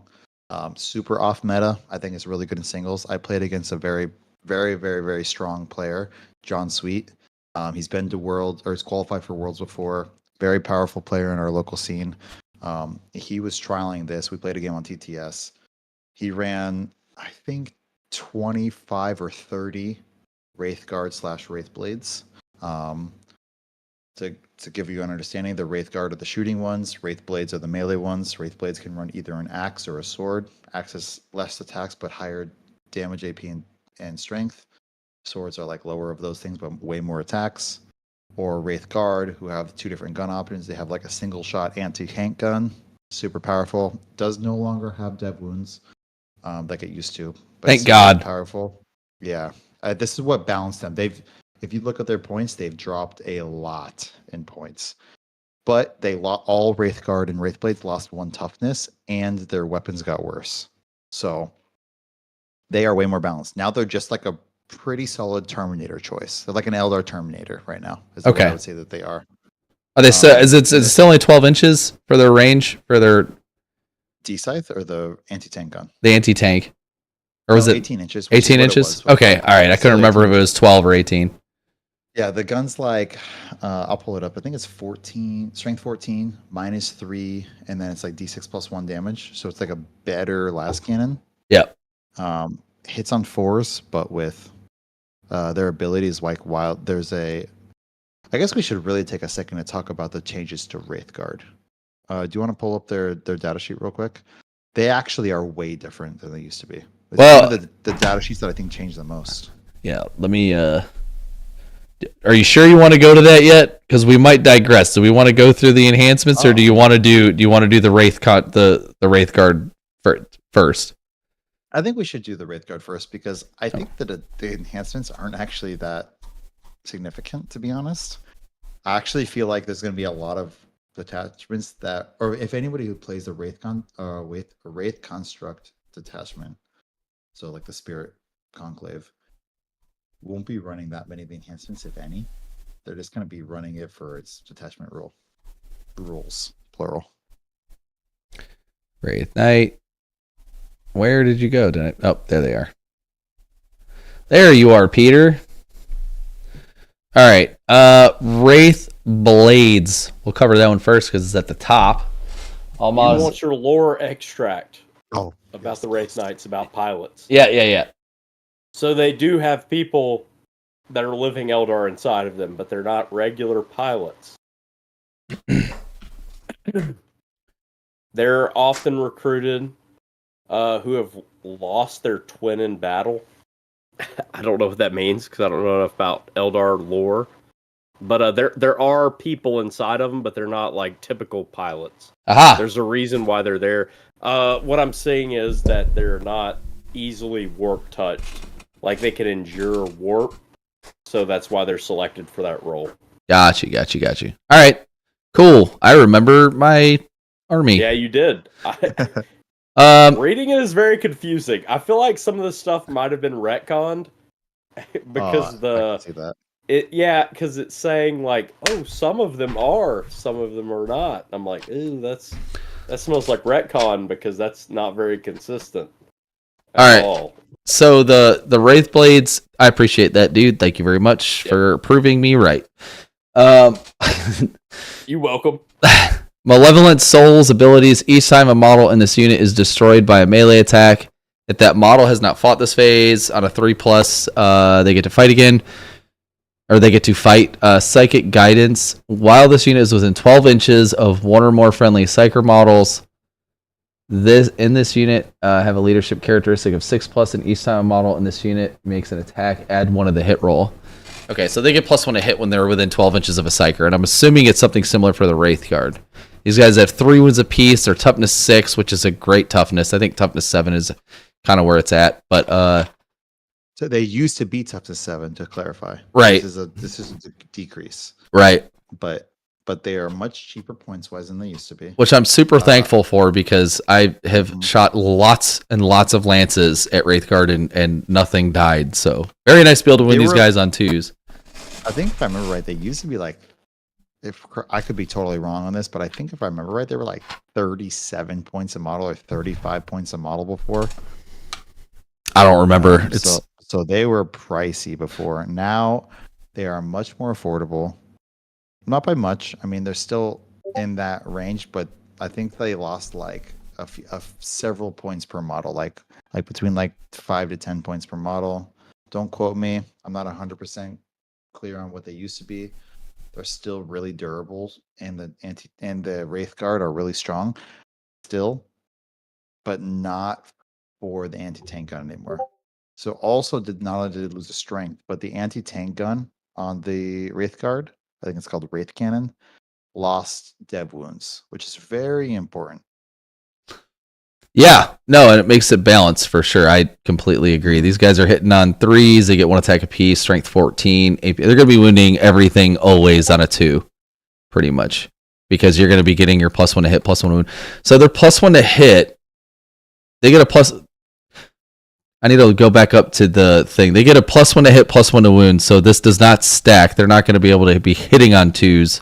They're only going to be hitting on 3s, and they'll be wounding most things on a 2 when something dies, right? Wasn't that the? Okay, so the detachment rule was whenever a Psyker dies, the unit that killed the Psyker gets a token, and then all of your Wraith constructs that target that are +1 to hit and +1 to wounds. Got you. Okay, so what that does, right? Wraith Guard or Wraith Blades from the hit perspective, it'll affect the wound rolls. And then if late in the game, it will come back up, because while your Psychers are dead, if they focus your Psychers, your Wraith, these constructs will still be potent, because they'll still be getting the +1 to hit that they no longer have. Right. They'll still be getting it. Yep. Which, yeah. So basically it allows them to keep doing their thing, even though they're pissed, basically, because their Psyker died. Yeah. It is important to note that this will always benefit Wraith Lords. So Wraith Lords also lost a toughness, just like Wraith Guard. But the Wraith Lord's version of this is +1 weapon skill and ballistic skill. Therefore, it actually does stack. So okay. A Wraith Lord that targets something that has a token will be hitting it on 2s. I just pulled the Wraith Lord up. Yeah. Leadership 8 though, huh? Ew. Base, but it becomes 6 with the constructs or with the Psyker. It's part of the same +1 to hit. Man. Yeah, I guess it makes sense. They need to be led. They're not really actually there. They just have little digital versions of themselves, little stones powering them. They're AIs. They need an engineer. Did they get the buff while they're within range? Yeah, everybody gets it, right? Yep. Mm-hmm. So all the Psychers in range. Okay, so they're going to be hitting on 3s too. And then you said they get the bonus, right? Or they get to be hitting on 2s. How did that work again? Oh, but I never mind. I got it. Improve the ballistic skill and weapon skill specifically. So then they get the +1 to hit. Yeah, I got you. And its leadership characteristics. 6. 2 bright lances each. So you can get 2 bright lances that hit on 2s and wound on 2s, depending on what you're shooting. Ew. Oh yeah, that's gross. Yeah, and they're just like always. Their Ghost Glaive profile is gross. Mm-hmm. Yep. The flamer can be wounding on +1 depending on what you're shooting. It's triple Wraith Lord Spirit Conclave is a thing. That's a real thing. Let's see if they've done anything with the Hemlock Wraith Fighter. While we're here, sure. Yeah, you might as well. This is why I was saying, because we're so ADD, we might want to. Correct me if I'm wrong, but this is the Eldar version of like Void Bombers, right? We're about to find out. I believe so. It should be similar. I don't remember if the Crimson Hunter was always kind of an anti-flyer, like it's like a dog fighter, and the Hemlock Wraith Fighter used to go and they would they used to do something with their psychically around like the units below. They would like send out a little shock to the units below, and it did something. It's been so long I can't remember. But they do have that. They've got the heavy D Scythe, so it's a blast weapon, D6 shots, hits on a 4, strength 12, AP minus looks like 4. I can't tell. 2 damage each. I'm assuming you get 2 of them, so that'll be probably 2d6. That's not terrible. It's actually pretty good. While an enemy unit is within some amount of distance, subtract 1 from battle shock and leadership tests taken for that unit. Is there any way to stack that you know of before I scroll up and I have to take us off of this screen so I don't flash the points again? So it's a named aura, so it doesn't stack. So it's only once. If you have other ways, that's what I meant. Yeah, I mean, I'm trying to think if there's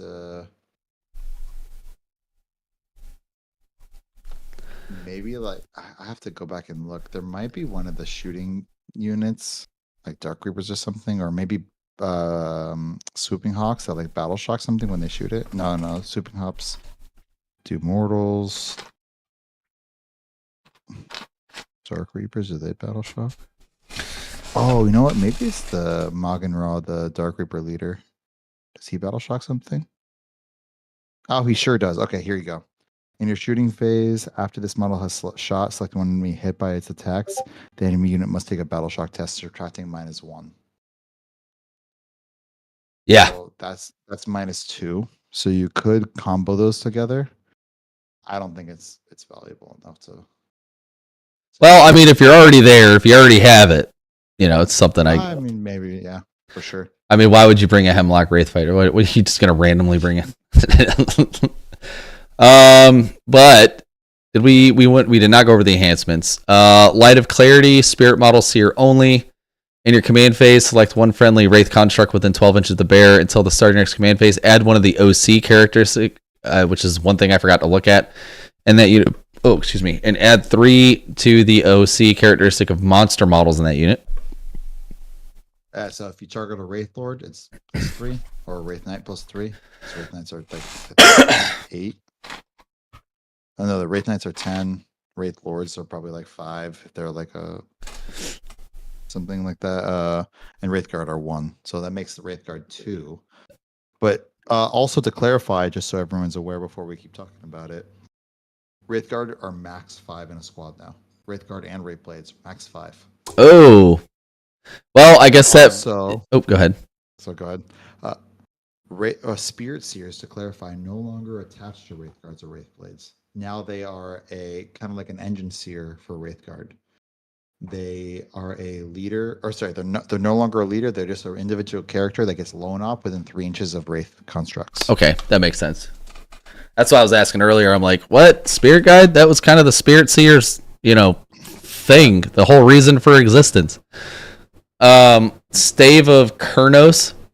Spirit Seer model. Looks like all these are Spirit Seers, so I'm just going to skip that. In your command phase, select one friendly Wraith Construct within 12 until the start of your next command phase. Each time a model in that unit makes an attack on a critical wound, that attack has a precision ability. Meh. Okay, so actually, that doesn't make a ton of sense to me. Because you have to announce what you're shooting at, right? But I guess if you're shooting at that unit, any of those... Does it say may or does? Okay. Until the start of your next command phase. I can see one solid use for this. It is you put on a Spirit Seer who's behind a D-Scythe Wraithguard weapon unit. So you have 5 D-Scythes, which are the flavor profile. The flavor profile now is strength 7, -3, 1 damage. So what you do here is that you put it on them, you target a squad that has a character you really want to kill, you flame them, hoping for some precision, get damage on the character, and then when they try to move or have any kind of movement, advance, fall back, you overwatch them in your turn again, still have precision, because flaming is auto hits, so you hit them twice with a weapon that has precision on 6s. It's the only use I can see. You get twice the amount of chances, basically. 5 Wraithguard with D-Sights does like something like 17 or something auto hits in both shooting and Overwatch. So in theory, you have 34 hits to 36 hits, to which you wound 6 times across all of that on the character, which is not a lot. That's why I don't think it's super valuable, but it's better than nothing, I guess. Yeah, I mean, if you got the points, depending on how much it costs. I mean, it might, and if you're bringing Flamer Wraith cards. Well, which I think you do. I think they're really good. Yeah, I don't disagree. Rune of Mist, Spirits, whatever, command phase, like until the start of your next command phase. Each time a ranged attack targets that unit, unless the attacking model is within 18 inches, models ain't gonna have the benefit to cover against that attack. Yeah, I agree. Yeah. Especially because there's so much remove cover in the game. And it's not hard to get cover as well. Yeah, no, that's totally worthless. Completely, utterly worthless. Spirit Seer model. Once it has like a simple use on the maps that have like objectives that you're not able to be obscured or at all to gain cover. It gives you the benefit that you can kind of like be in cover while in the open on an objective. Like that's its only use. Yeah, which is not gonna happen. I would never waste points on that. Higher duty. Once per turn, when an enemy unit ends a normal move, advance or fall back within 9 inches of the bear's unit can make a normal move of up to 6. Once per turn, when an enemy unit... Okay. So, yeah. That, good lord. This is terrible. Really? You think so? Okay, so first off, remember, Spirit Seers are no longer leaders. So this is only affecting the Spirit Seer model. Advance or fall back, Spirit Seers. It gives Spirit Seer it's a model a reactive move, and then also we didn't really touch on Spirit Seers and what their abilities and what they do now.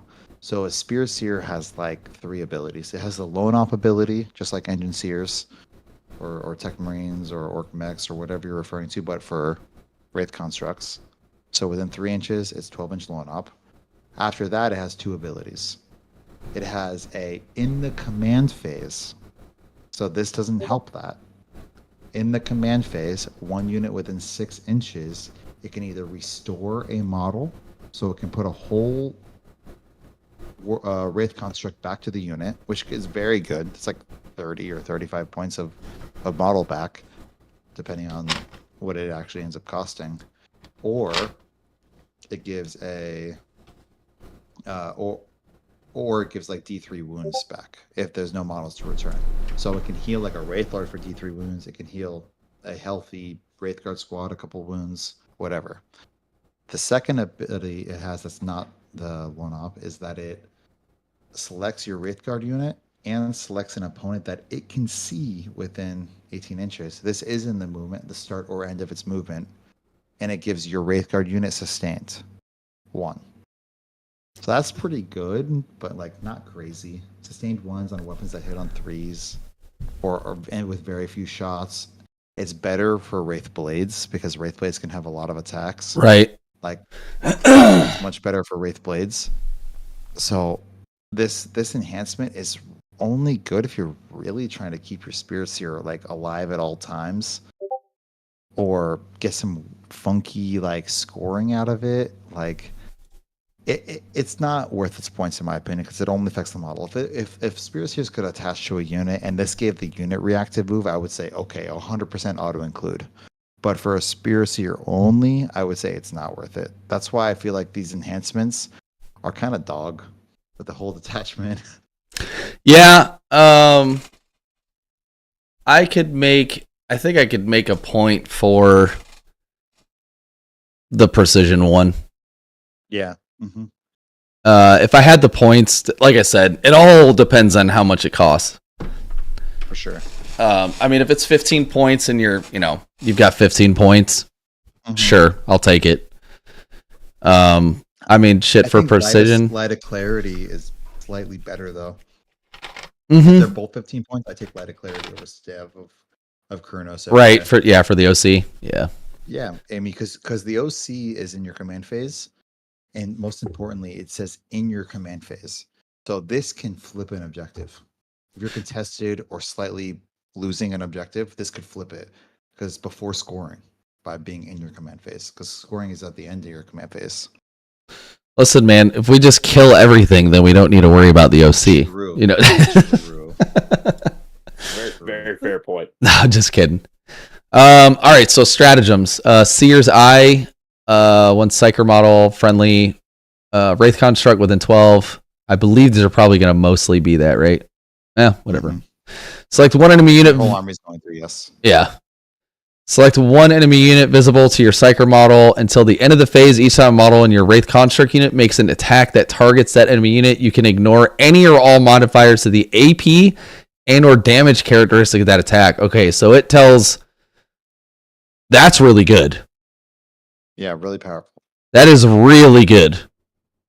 No, that means like no -1 damage strat or enhancements or abilities. So John, that freaking disgustingly resilient. No, disgustingly resilient doesn't matter, and also the sorcerer and terminator armor. Matter. Oh no, actually stealth does still matter. It doesn't say anything about hit roll, right? You know, any modifiers to the AP and or damage characteristic of that attack. Yeah. Okay. So this is make sure you get the damage you're supposed to. Wraithbone armor. Your opponent's shooting phase. You know, actually, I like that it says and or damage characteristic of that attack. Because you know how you can overkill a unit and then screw yourself out of getting to an objective? Yeah. You know what I'm saying? Like, I want to kill just a couple models. I don't want to completely remove myself from being able to charge them reliably. So you can do the AP and not the damage. You know what I mean? I don't know if that makes sense. No, it does. It also, because of the wording, because you roll each hit individually, this is only going to really affect things like Wraith Guard or something, or the Wraith Blades. It's not going to affect the D-Scythe Wraith Guard. It would only affect the Wraith Cannon Wraith Guard, or other Wraith constructs, because it doesn't say you can't use it on like Wraith Lords or Wraith Knights. So yeah, you're right. There's certain circumstances, but I guess hilariously, there's a moment where the 2 damage attacks of a Wraith Blade, if for some reason you wanted to, like if you wanted to stay in combat, for example, in your infantry, so you can't be shot, he would have to fall back away from you. You could like chop up his unit, and for the last couple attacks, if you roll them separately, you can make sure they're 1 damage from his -1. So they don't wipe out the squad. Right. If you like slow roll it. Yeah. I guess that was a little long-winded for me to get out that last little. No, but I mean that is a problem sometimes. You know, like you don't want to pull yourself out. So, but Wraithbone armor, your opponent's shooting phase or the fight phase just after an enemy unit has selected its targets. 1 Wraith construct from your army that was selected. Until the end of the phase, each time an attack is allocated to a model in your unit, subtract 1 from the damage characteristics of that attack. So Just good.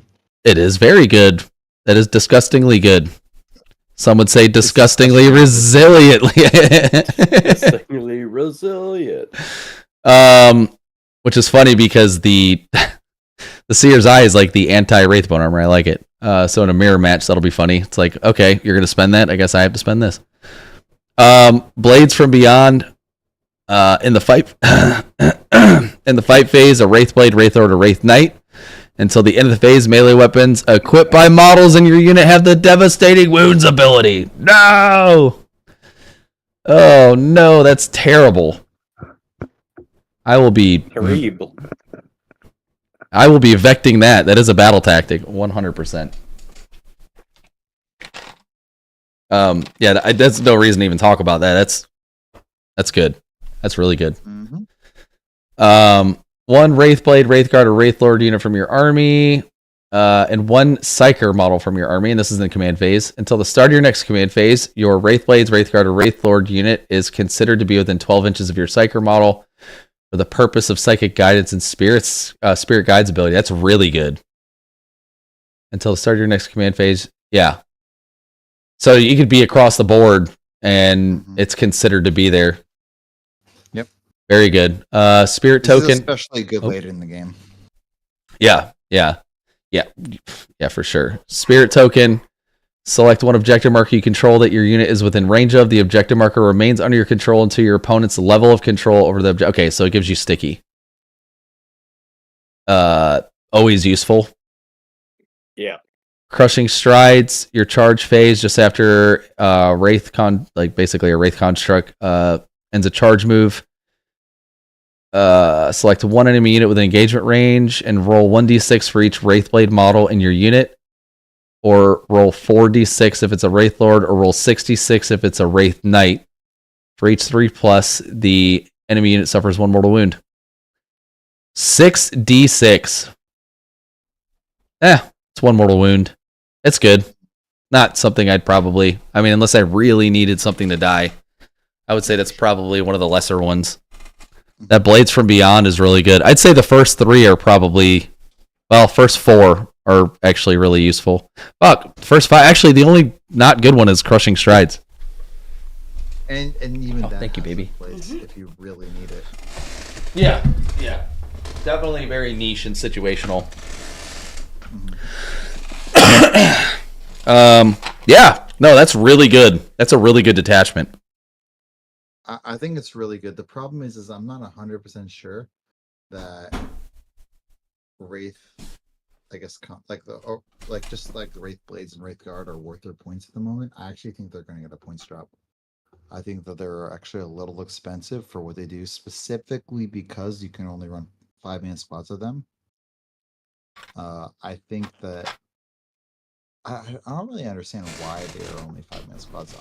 I have to believe that there's a reason for it, but truth be told, I can't fathom a reason why 10-man squads are inappropriate here. Because if you look at the codex, you can only run 5-man squads. Yeah, I would say it would probably be inappropriate given the fact that they gain the battle line keyword. So it would really be... You can't afford them to be a bunch of 10-man squads. It's not like you can play... I mean, how many... we can't talk about points. Damn it. I gotta look at it. I gotta look at what... I can safely say, even if points drop dramatically, you still can't run 12 squads of 10. Yeah, but I mean, even 60 though. Like, yeah, but you can run that within the points right now. So yeah, but I mean, if running 10-man squads, if you brought 60 flamers, I mean, I don't know. I guess because I haven't been able to, like I said, dissect it and really go over it, but I just feel like more because their battle line running 60 flamers is too much. Oh yeah. I actually don't think it is. I think depending on what you're running, like, this is still not that good. I mean, but when you factor in being able to put devastating wounds. Oh, it's only Wraith Blades and Wraith Lords and Wraith Knights. Okay, so it doesn't include Wraith Guard. Yeah, that is, well, I mean, I guess they've cut dev wounds off them. 60 Wraith Blades. How many attacks do the Wraith Blades get if they go with their? I think it's 3 on the axe. I could be wrong. I think it's 3 on the axe and it's like 4 or 5 on the swords. Actually, I have it right here. Hang on, let me check. And Wraith Blades is like 3 and 5.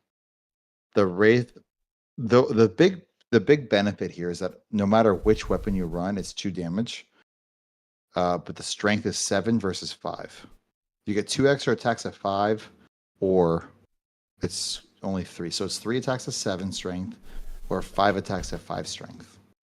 And the 5 attacks does, you said 2 damage or 1 damage? They all do 2 damage. They're all of the attacks are minus 2 damage.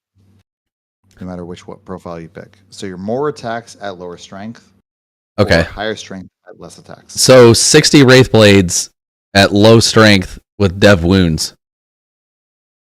Well, remember, it's only 10 at dev wounds. You can't use it. Oh, yeah. Yeah, you can't use it for everybody. That's why I said even then, it's still totally reasonable. Like, yeah, 30 attacks, but you're hitting on 3s. You're hitting 20 times.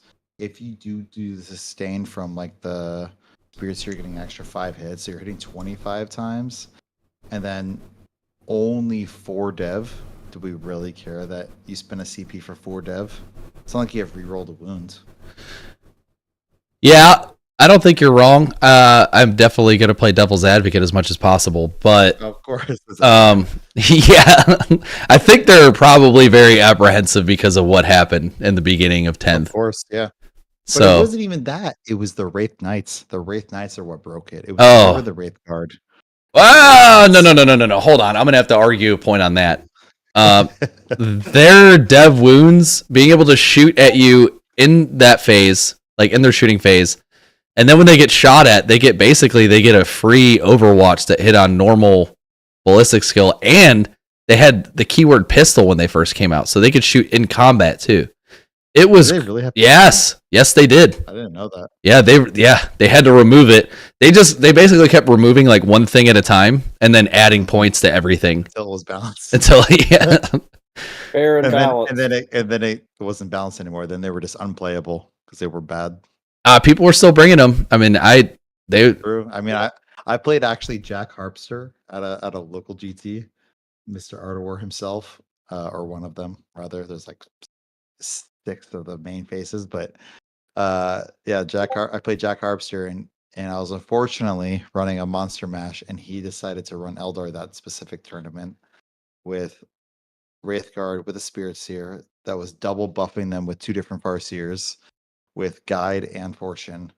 So they were like stepping out from a terrain piece, and we were on the perfect layout for him to have this. It was like an L piece that faced the center of the board. He could like step out, shoot me with full reroll to hit, pick up like a model or 2 because I was running Monster Mash, and then fire and fade back behind the wall. And I could not interact with these POSs for the entire game. yeah. No, it was, dude. Frustrating. I played them when they first they were nerfed a little bit, but they were still really good. And I played a 20-man. He had 2 10-man blocks, and it was just there's just nothing you could do. But real quick, I am going to let you go through this portion. I got to run to the bathroom really quick, so I'll be right back. If you want to go through Ghost of the Webway, I'll read through it for sure. Okay. I will say that this is, I think, the worst attachment. Which is unfortunate because I do love my It's almost fun. I do love my Harlequins, but I'll be right back. All right. So, Acrobatic Onslaught. Each time a Harlequin's model from your army makes a charge move, it can move through enemy models. That in itself, kind of trash. Harlequins don't have enough movement to like really get through anything, to be honest. So I think that's like just not good. And then they have a secondary thing, traveling players. Troop models from your army, or troop units from your army gain the battle line keyword, and troop models also have an OC of 2. That's kind of cool, I would say. Giving like Harlequin troop like 2 OC can Yeah. make them fun to play. Good And for then objective control. yeah, for Little- sure. Little bonus. Makes them yeah makes troop units like way better normal battle line units. Because most Yeah. battle line like aren't really super great in the current meta. Like it's a very elite heavy meta. So anything that gives them extra OC, especially always, not just like on CP usage like we just saw in the last attachment, this does help them, and can be very powerful at times. Because 10 troop have 20 OC, so that's kind of cool. Yeah. And then most importantly, the last part, which is you can have 3 Death Gestures, Shadow Seers, and Troop Masters. That's super cool. Because if I remember right, those are limited to 1 each. Or at least a Death Gesture, if I remember right, used to be only one of that. It was like an epic hero. Yeah. Oh, that's cool. Especially if they were previously considered epic heroes, I'd imagine they'd have the abilities that, give them that value for bringing 3 would be good. I'm not even going to... actually, John, why don't you try to pronounce that first enhancement? Oh, don't worry about it. I got it. I'm a big word guy. Heterox? Really? Oh, I was gonna say is that a C? It's a C, yeah. So Jorax? Oh, it's Kegarak, I think is how it's pronounced. Kagorak or something. Kegarak coil? Yeah, that's what I was about to say. If that's how it's correctly pronounced. If not, I'm just fooling. Each time the bearer's unit ends a charge move, select one enemy unit within engagement range of the bearer's unit. Then roll d6 for each model in the bearer's unit. And then on a 4-up, you'll do Immortal. To a max of 6. Yeah, to a max of 6. Next one's that was a Troop Master only. This one's a Harlequin model only. Forgive me. Is there a difference between... Okay, so the Troop Master can also take this. The first one specifies only Troop Masters. This one can be any Harlequin model, but it can also still include a Troop Master. Each time an enemy unit, excluding monsters or vehicles, within an engagement range of the bearer's unit falls back, all models in that unit must take a desperate escape and subtract 1. I actually think that this is a very powerful enhancement. If you can use it properly in any army, any detachment that you're playing, if you have access to this type of ability, it's extremely powerful. Yeah, forcing desperate escape test. Yeah, for sure. Not just forcing it, especially when it's -1. That means on a 1, 2, or 3, you lose your model. You tag a vehicle, and the vehicle doesn't want to be locked in combat because its weapons, like maybe it has very few weapons, so hitting at -1 is really bad, or its weapons are all blast, so it can't even do anything about you being in combat with it, or it's like stuck in an unfavorable position, or he really needs to kill your unit that is tagging it. Like there's so many reasons why a unit would want to fall back, and at -1, 1, 2, or 3 kills every model. That's so good. For other armies for sure, but this one specifically says excluding monsters and vehicles. Oh, well, yeah. That's still really good because I know there's other armies that have that for sure. But yeah, unfortunately for this one, yeah, which makes it I read it and I still missed it. Yeah, that's what they did with World Years too. The Vessels of Wrath has one that's also excluding monsters and vehicles. Yeah. Wow, Feels so interesting. bad. Like Bully Boys have one. Does not exclude monsters and vehicles. That one, yeah. That's what I'm saying. I know it's out there. It's just unfortunately for this one, definitely not. But it's still really good. Especially if you can stack some sort of, which I know that we've talked about it. So I know that there's a couple ways. Oh yeah, Moggenraw. You put Moggenraw in here. He subtracts to their leadership, doesn't he? I'm pretty sure he does. Oh, but that doesn't affect Desperate Escape, to clarify. Yeah, but if they're so -1 of their It's a leadership, battle shock, so it kind of helps you trigger the desperate escape. If that's what you're saying. yeah, trying to get it to go off reliably is what I'm talking about. Mhm. Yeah. Yeah. But yeah, keep going.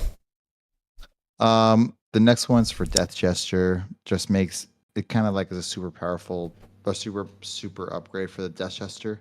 If you remember, the Death Gesture before used to have a crazy enhancement. It's kind of what like allowed like some Eldar lists to even function.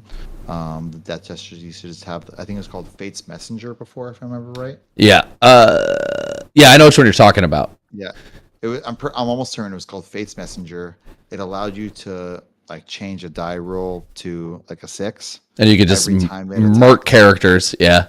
Yeah, so you would always take its main weapon, which was like 3 shots, but it was like sustained 2 or something like that, and then also had precision and dev wounds, so you could like choose to use it however you wanted. You no longer have access to that, but you do have access to this instead.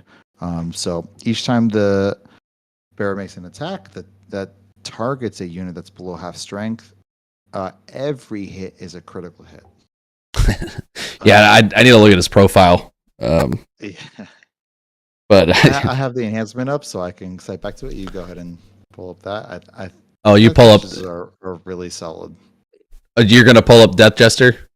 Oh yeah, I can do that. Yeah, I'll. Yeah, because they can see the book on here. So go ahead and look that up, and I'll finish this.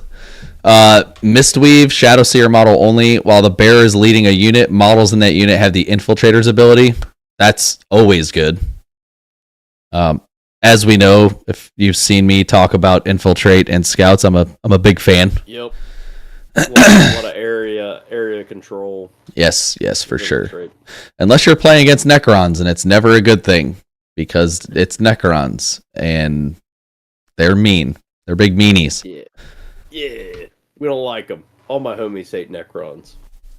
Mr. Mercado, what is up? R.I.P. Yo. R.I.P. headphone users. What happened? Oh no. I'm gonna keep. You got it pulled up. I do have it. Yeah. Whenever you're ready. Yeah, for sure. Go ahead. Okay. This is the Death Jester. His shooting a profile. So to clarify, there's a couple important things. First off, he's a 4 wounds Eldar model. His weapon is 24 inches. It's 3 shots, just like it used to be. Hits on 2s because he's a character, actually a super character. Because actually, the crazy thing is Farseers hit on 3s. Keeping that in mind. So his weapon is strength 6 -2 damage. And then every time he shoots, in your shooting phase only though, so you can't use this in Overwatch. And in your shooting phase, you can pick either ignores cover, precision, or sustained 3. So you can like pick up squads, you can try to kill the character, or you can get rid of cover if it matters. The other 2 are generally going to be better, but especially with -2. And then he has added a benefit that whenever he shoots, if he does not target a monster or vehicle, he chooses anything else, he forces a battle shock when he hits them. And if he killed a model in that unit, it's at -1. So So Mask of Secrets and Death Jester together, and there's probably some other, and Morgan Raw. Does he make? Does he subtract? I can't remember. He did subtract as well. Okay, so now you're at -3. Well, no. Hang on. To clarify, actually, what it is it's 2 tests at -2. Right. Yeah. Yep. Because Morgan Raw forces a test at -1, and the Death Jester forces a test at -1, and then that Void Raven or whatever it was. The Hemlock Wraith Fighter. Yeah. Okay. Is a -1. Okay. So that's why it's 2 tests at -2. All right. And, I don't know about you, man, but I look at little things like that. And I'm like, how can I abuse it? You know what I mean? Like that's for sure. You go through it and you're like, all right, now that I found out how to abuse it, is it worth it? And I don't think that it's worth bringing a Hemlock Wraith Fighter. It's not. Just to say, It's just to fun. throw it out there. But it's not worth it. First stratagem stage for stage death. Real one quick. One quick comment. Mr. Mikado said that you were drowning us out, and I can confirm your voice is much louder. It's because I have this loud baritone, sexy I know, voice. It's definitely a sound thing. It's like what's it called? It's like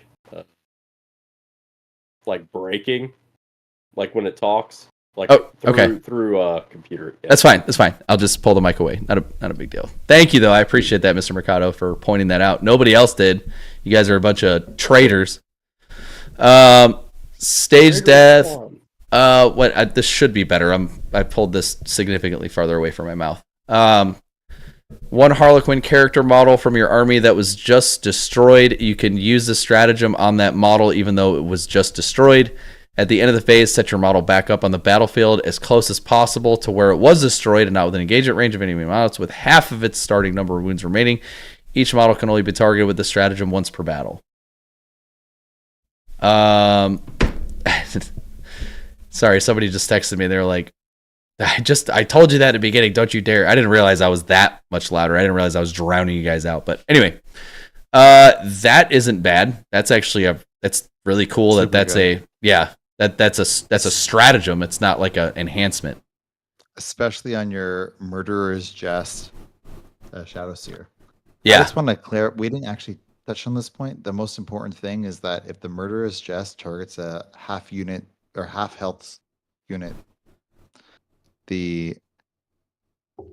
basically it's the ability is sustained hits 3, which means that on 2 ups for its 3 shots are sustained hits 3. Yeah, which should be all of them on average. If you're taking you shoot 3 times at a half health unit, you hit 12 times. With this enhancement, on average, you hit 12 times. Yeah, if you're bringing a Death Jester, the Murderer's Jest is definitely a 100% must take. Yeah. The name like that, you can't not take it. Mm-hmm. It's literally his name is in the enhancement. Yeah. If you say the name of the name, you got to use the Murderer's Jester's Jest. Yeah. So that's 5 times fast. Murderer's Death Jester Death. Nope, can't do it. I know that you guys can't see what's going on right now, but I just realized that I have made my mic super loud from earlier, so I apologize for that. That is why I was drowning you guys out, because the mics were. And actually, now I think I just ruined it. Ruined it. Shit. No, we should be good. I think we're good, right? Can you guys hear us? I see. Oh.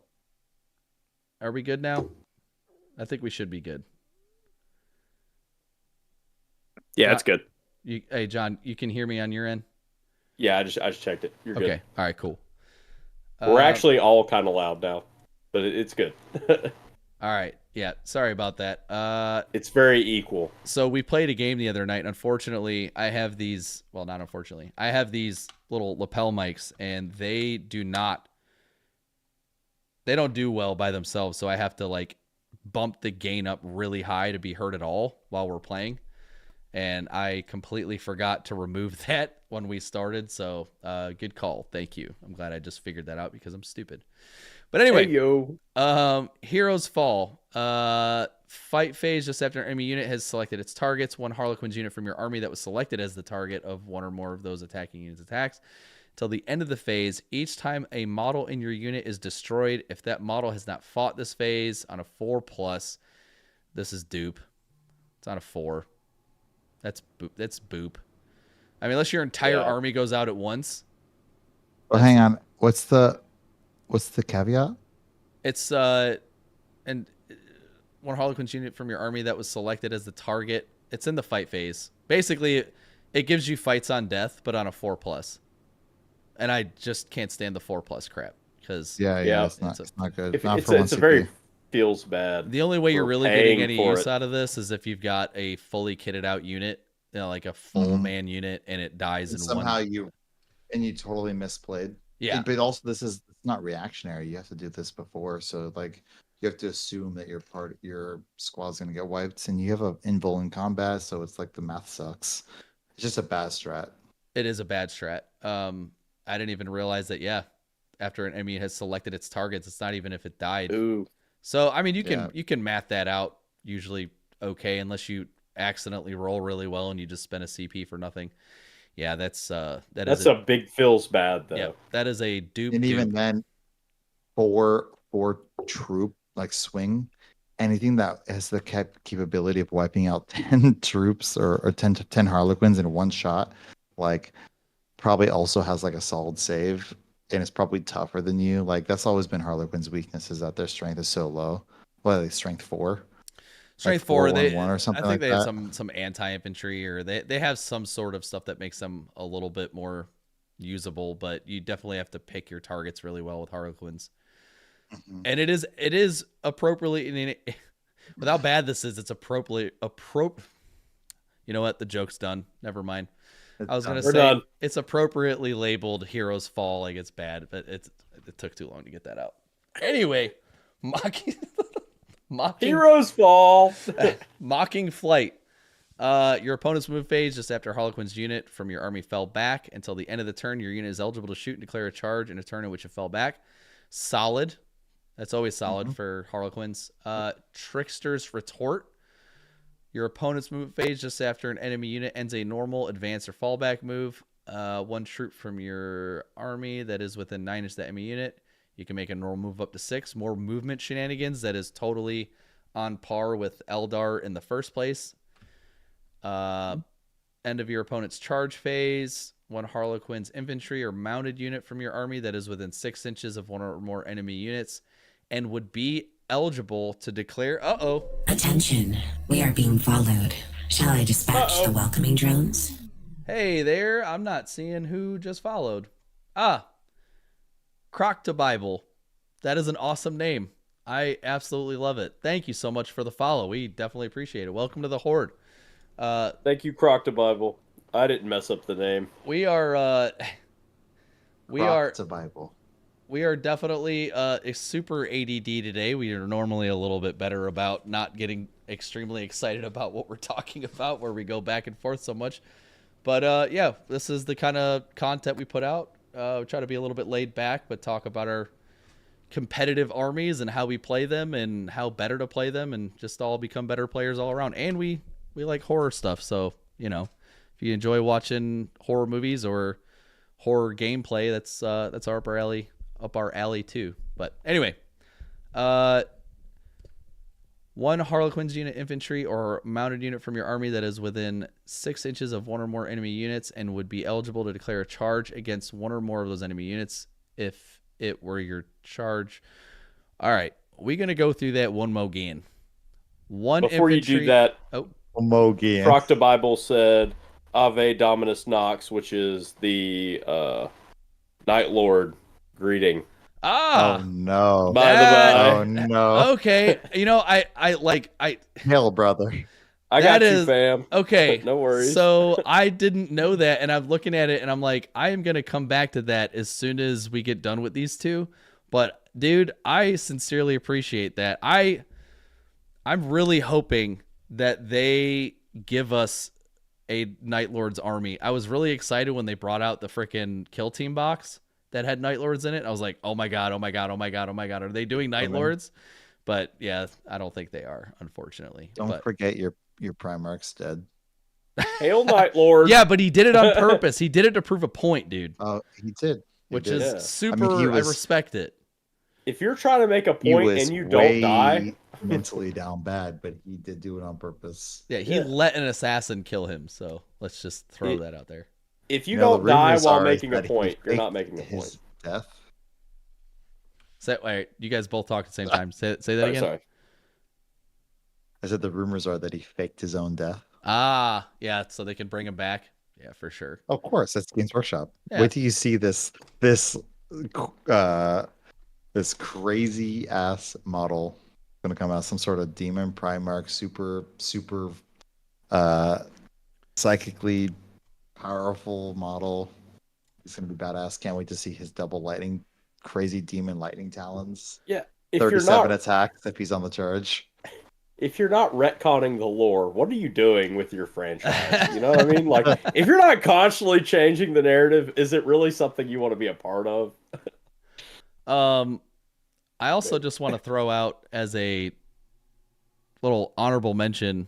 I really hope that Raven Guard gets Corvus Corax. That's Corvus Corax, right? Or is Corvus? Or yeah. Because the story that they came up with on him like coming back from the warp after being there for 10,000 years, I don't know if you guys read it, but it is fucking phenomenal. It is amazing.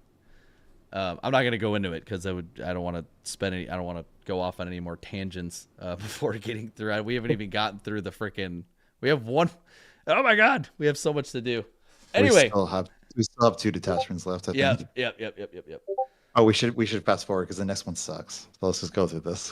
One Harlequin. All right, so 1 unit from your army that is within 6 inches of 1 or more enemy units and would be eligible to declare a charge against 1 or more of those enemy units if it were your charge phase, and this is your opponent's charge phase. Your unit now declares a charge that only targets 1 of those enemy units, and you resolve that charge. Note that even if this charge is successful, you do not. Okay, so it's another way to get. So you can get 2 units in. Charging on your opponent's turn if you were to use 2 CP to use this one and then the counter charge. That is my also assessment. Yes. Although I think this one is better than that one because I don't think this one has a distance, right? Or this one does. This one has a distance of 6 inches. Oh, so it's the same. Okay, yeah. So it's totally the same. So yeah, same thing. Name something different so you can use it twice, basically. Not use that one twice.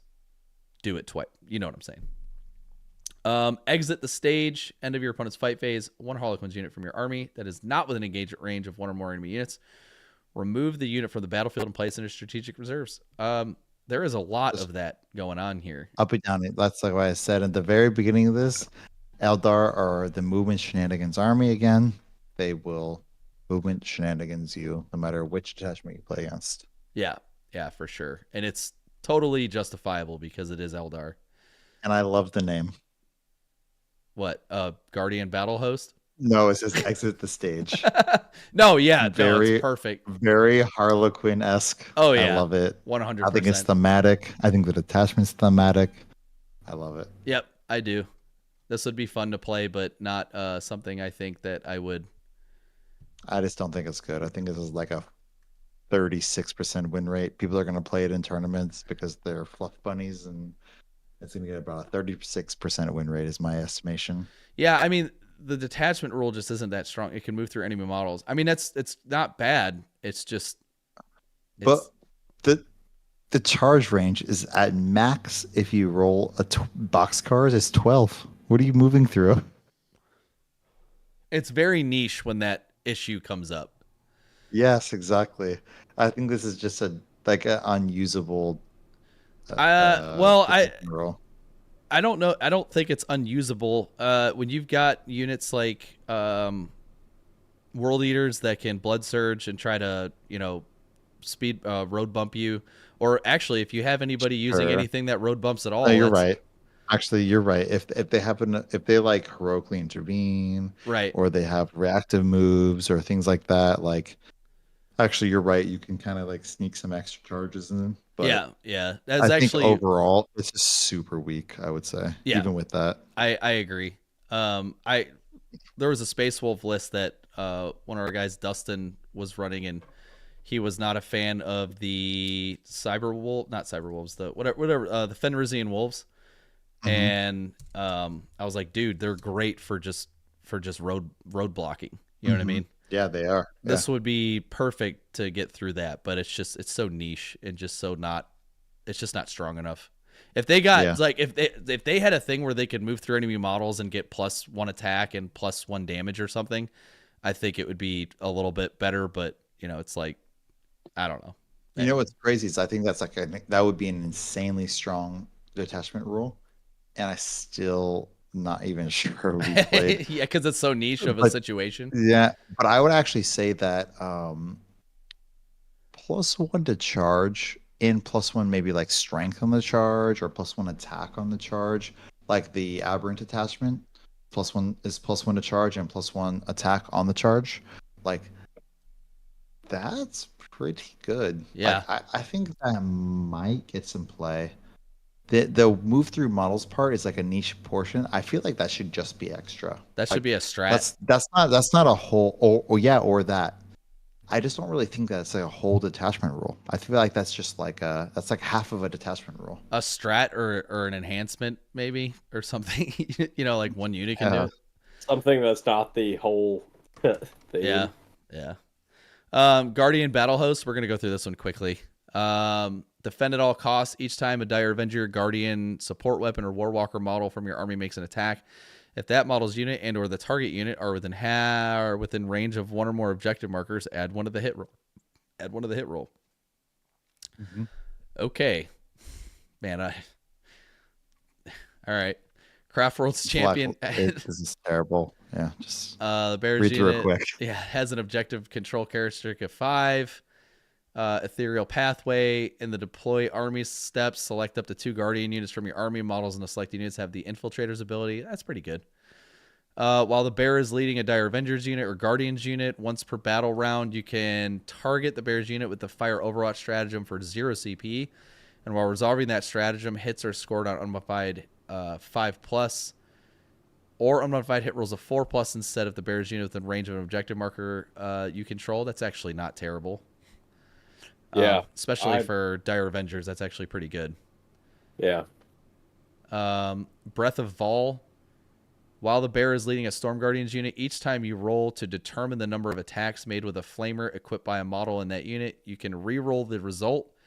And each time you make a damage roll for the model equipped with a Guardian fusion gun in the unit, you can re-roll the result. It's actually not awful depending on the price.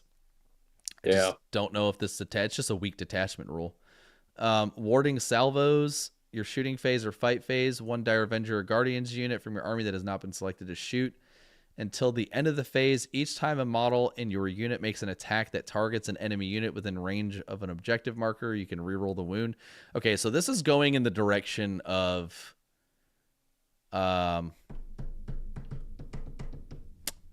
this is reminiscent of what I played against with Necrons.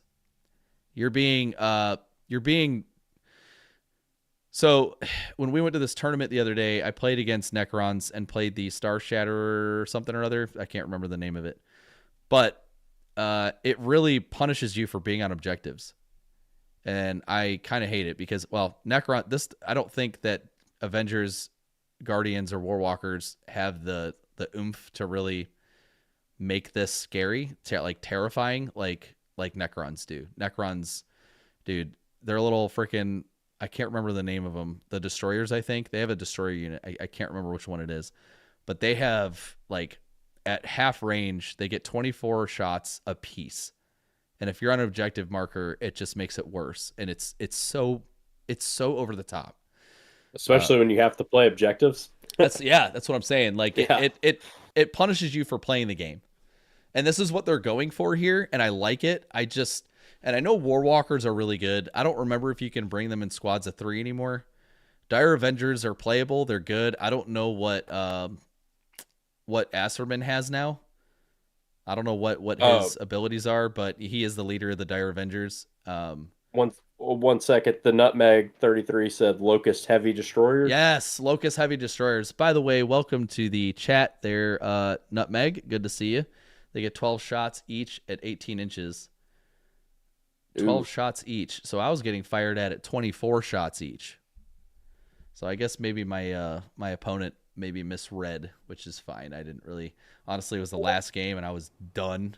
I was just like... Reading is hard. Yeah. I have small brain. And I just don't know Necrons that well. I own the Codex, but yeah.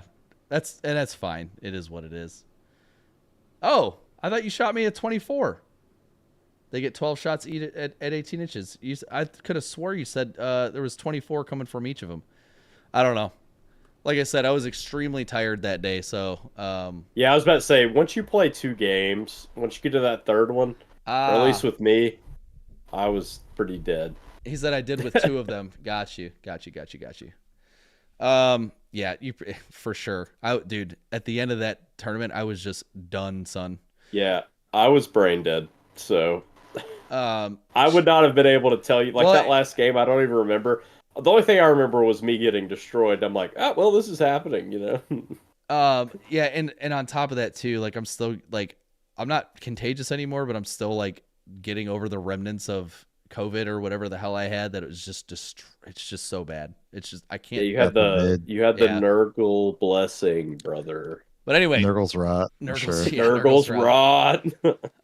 shield nodes, your opponent's shooting phase or the fight phase just after an enemy unit has selected its targets. One Dire Avengers or Guardians unit from your army that was selected as the target of one or more of those attacking its attacks. If your unit is within range of one or more objective markers until the end of the phase, each time an attack targets your unit, subtract 1 from the wound roll.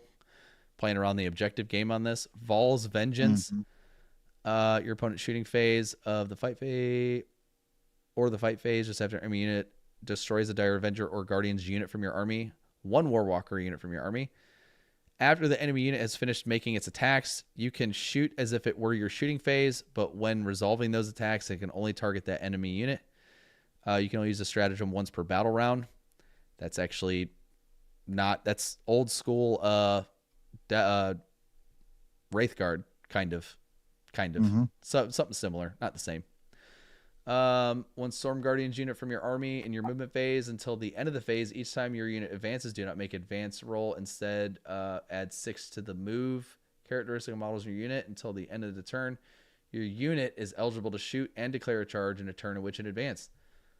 Okay. I don't ever see a time that you're going to be... Not ever. Okay. Let me not say ever. Rarely are you going to want to be... How about you fix yourself? Rarely. And Nutmeg, I apologize for making that mistake. I thought that's what you said, but like I said, I was extremely tired. I feel bad for misquoting. Blades of Assyrian, your shooting phase, one Dire Avengers or Guardians unit from your army that has not been selected to shoot this phase until the end of the phase. Ranged weapons equipped by models in your unit have the pistol ability. That's really good with Dire Avengers. Really good with Dire Avengers. You're stuck in combat. You're going to get shot up a whole bunch. That's really good. End of your opponent's fight phase, one Guardians unit from your army. If your unit is not within engagement range of one or more enemy units, remove it from the battlefield and place it in your strategic reserves. When doing so, return every destroyed Guardian model to your unit. Wow. Too bad they're Guardians. That's the cost of victory. That's actually really good. That's really good. If it was the literal name of the strat, Yeah. cost of victory. Yeah, no, that's actually pretty good. It's a really, really cool strat. It is. It's actually sucks that that's who it's for. It's like old school conscripts from IG from like 5th edition. That'd be really good if it was Dire Avengers. All right, Aspect Host. I know you're probably foaming at the mouth to get to this one. At this point, after 2.5 hours, I not know, so I much know, anymore, I know. No, our ADHD is What? crazy. But I will say this is the best attachment. This attachment, thanks to a couple of different aspects that we haven't even touched, will be 65% win rate on official release. And yeah, this attachment alone is going to be why all the Eldar haters are running around saying Eldar are broken. I am excited to read it. You got me all antsy in the pantsy now. You're welcome. The detachment rule, Path of the Warrior. Each time an Aspect Warrior Avatar of Cain unit from your army is selected to shoot or fight, select one of the following abilities for it to gain until the end of the phase. Each time a model's unit makes an attack, reroll a hit roll of 1 and reroll a wound roll of 1. Oh, you got to choose, right? Yeah, choose one. Yep. But it's each time, and it's for each unit. So it's not like you pick it for the whole army. Yep. Or anything like that. You just, each time, whatever's better, you pick it. Yep, that is very solid. Just I heard Avatar of Cain. You know it's going to be good. The Avatar. That's my guy. I feel like I would vibe with that. Oh, you for sure would. Yeah, that's my dude. He's the zombie fisher Avatar. Yeah. We love him. We need that model ASAP in Zombie Fisher's colors. That's our mascot. Yeah, and have him like looking the wrong way all the time. Yeah, just Um, never facing the right way, or have his eyes painted in a way where they're going two Yeah. different directions. When he is looking, he forgot his contacts, so it's just like out of focus. Yeah, he's just not having a good time. We like this guy. Just give him googly eyes. You know the little. Well, the spring ones that like Yeah. bounce off of his glasses. This guy's fun. Oh, that's hilarious. Autark or Autark. Artard. Autark. Oh, we're going. Okay, Artard. We're going there. Gotcha. Add one of the damage This is gonna be a characteristic of thing. melee weapons equipped by the bearer, and those weapons have the precision ability. Gross. It actually sounds good, but skip it because it won't fit into the current I got you. lists. Yeah, I haven't really played the Autarks like ever, really, to be honest. They've never. It's almost Artards. like it's like Aspect Host is okay. So to clarify, all these enhancements are going to say autarks, both forms, because autars can now attach to aspects, which is a huge benefit. And it makes They sense. could not normally. The only thing that could attach to autarks before were their respective Phoenix Lords. Now autarks can also, and these are going to benefit them. I actually think the first one is okay. The one that gives them, which you actually, I'll let you keep reading. There are a couple that are okay, but really, you probably won't even be taking autarks. You'll just be taking like min-maxing squads, and just taking them super efficiently. And then the strats are crazy, especially with certain Builds. units that we've already talked about. Yeah. Mantle of Wisdom. While the bearer's unit is leading aspect unit, each time the unit selected to shoot or fight until the end of the phase, models in the unit gain both of the abilities from the Path of Warrior detachment rule. I feel like that's an auto Really include. good. I think this is the one that you'll take Shimmerstone. of the four. While the bear is leading an aspect warriors unit, each time a range attack targets that unit, subtract 1 from the wound roll. Nice. Yep.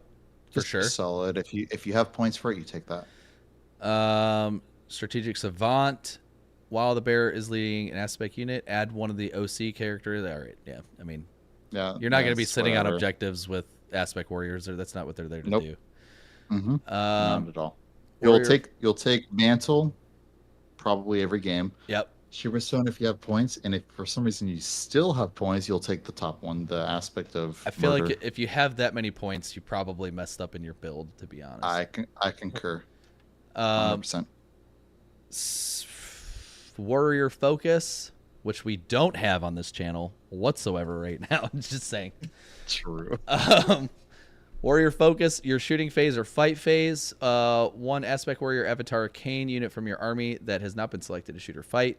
Until the end of the phase, each time a model in your unit makes an attack, you can ignore any or all modifiers that attacks, ballistic skill, weapon skill, strength, AP, and damage characteristics, or any or all modifiers of that roll. All right, so basically, they just get to do whatever they just are like, okay. They ignore mods. That's a better way to. That's a more clear way to say ignore mods. I actually read this. I'm gonna be honest. After the pastis, I'm trying to remember. There was something that this wasn't ignoring. Leadership. I just don't.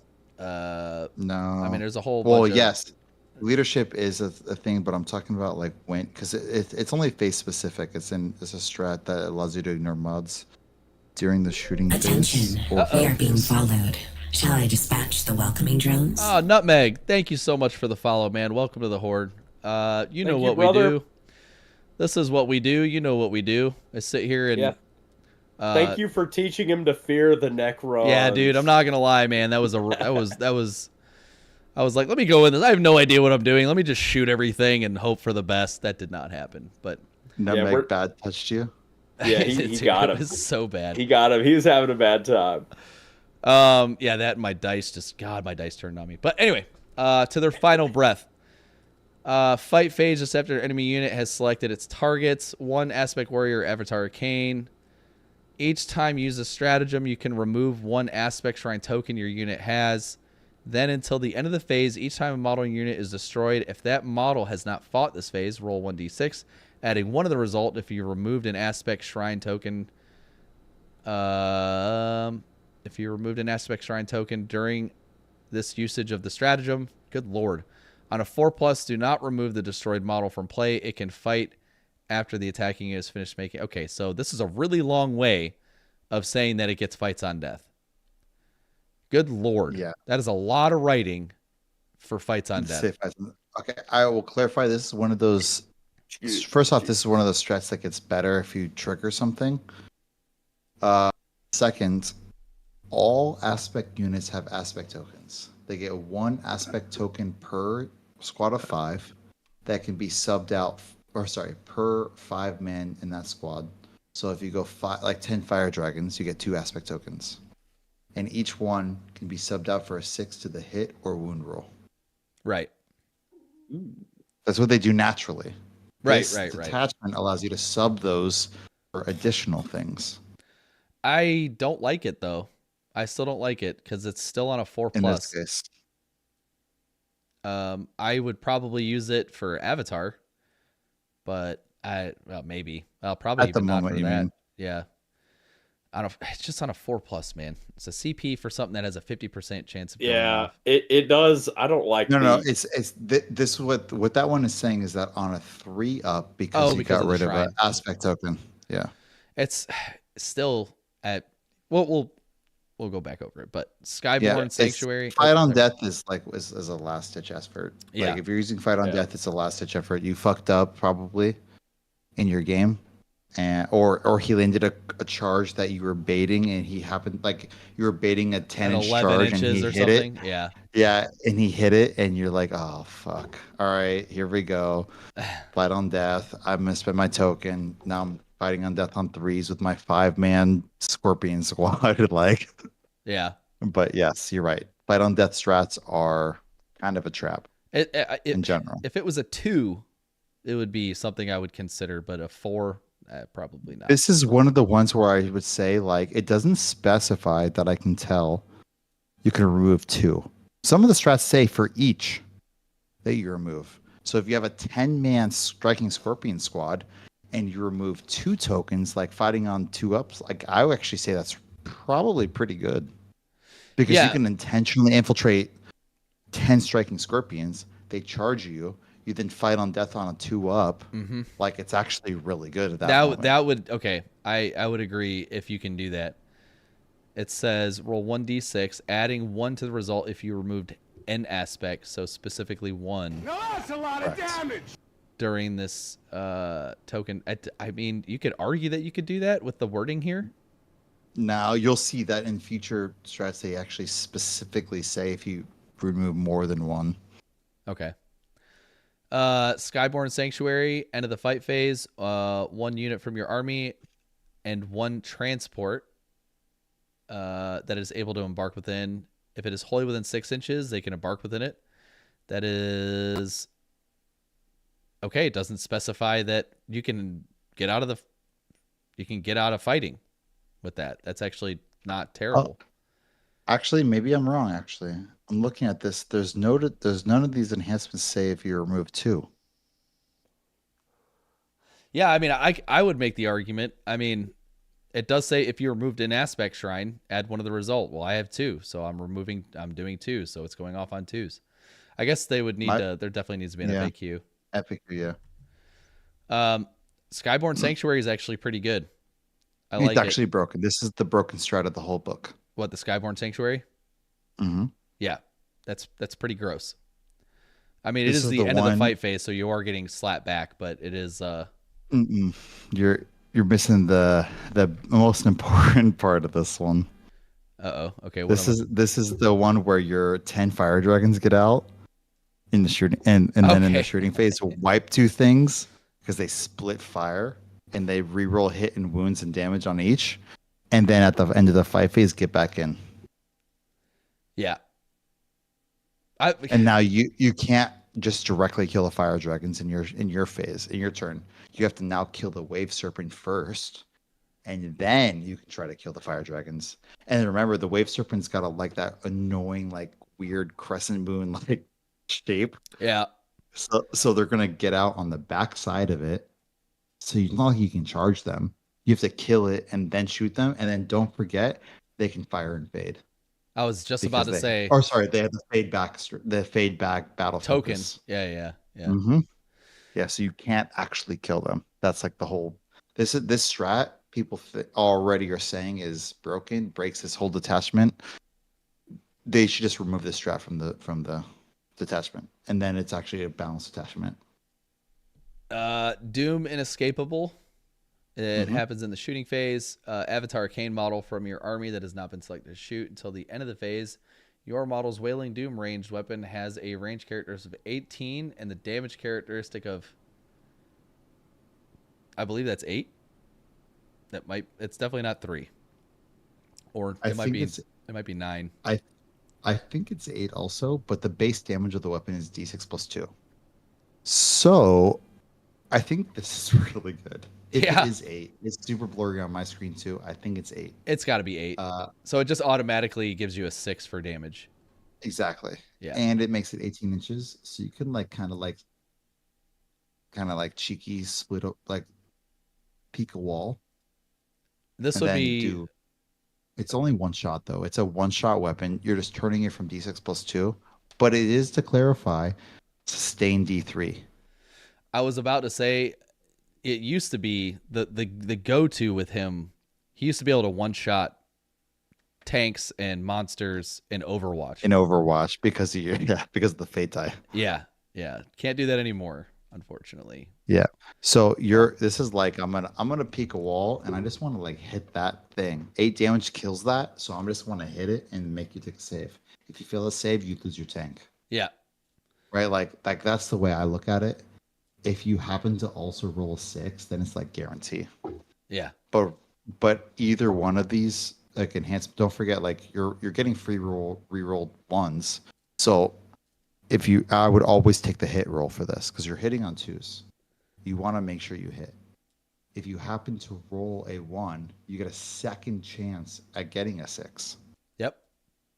And then if you happen to roll a 1 to wound, like that sucks.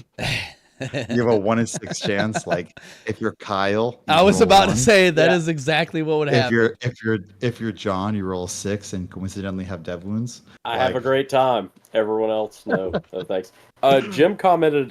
He said that this might be a dumb question, but he asked if you could split a 20-man. It's a little random off topic, but that's good for our ADHD brains, ADDHD brains. But he asked if a 20-man unit can split to fit into 2 transports. Like, can you put 20 guardsmen and then put some of them into the Chimera? Sorry. You can only split if something has the rule that says you can split. Like I know Drukari can, but I do not think that Guard can, Jim. Yeah, you have to have a rule that says you can split. I don't know. Like Venoms say you can split. Oh, damn, I just showed the damn points value. Look at this guy. This guy just wanting to get cease and desist. Cease and desist this guy. All right, this one is the red one, which means it's the angry one. Kane's Vengeance. Your opponent's movement phase just after an enemy unit.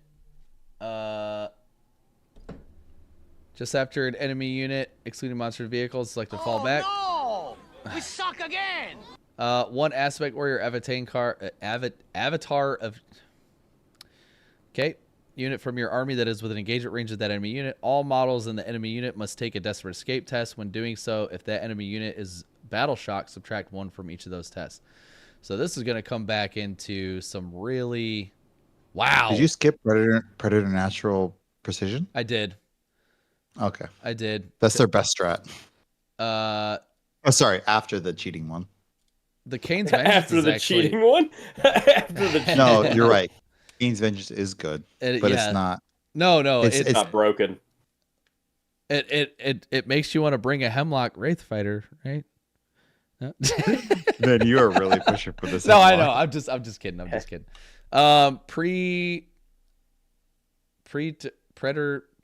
Preternatural. I don't even know what that is. Precision. I don't know. Preternatural. You're right.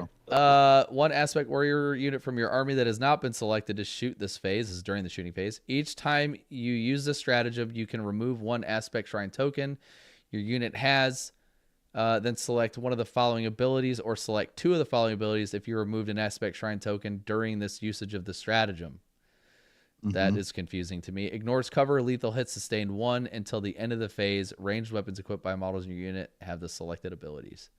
So you have 3 ability options.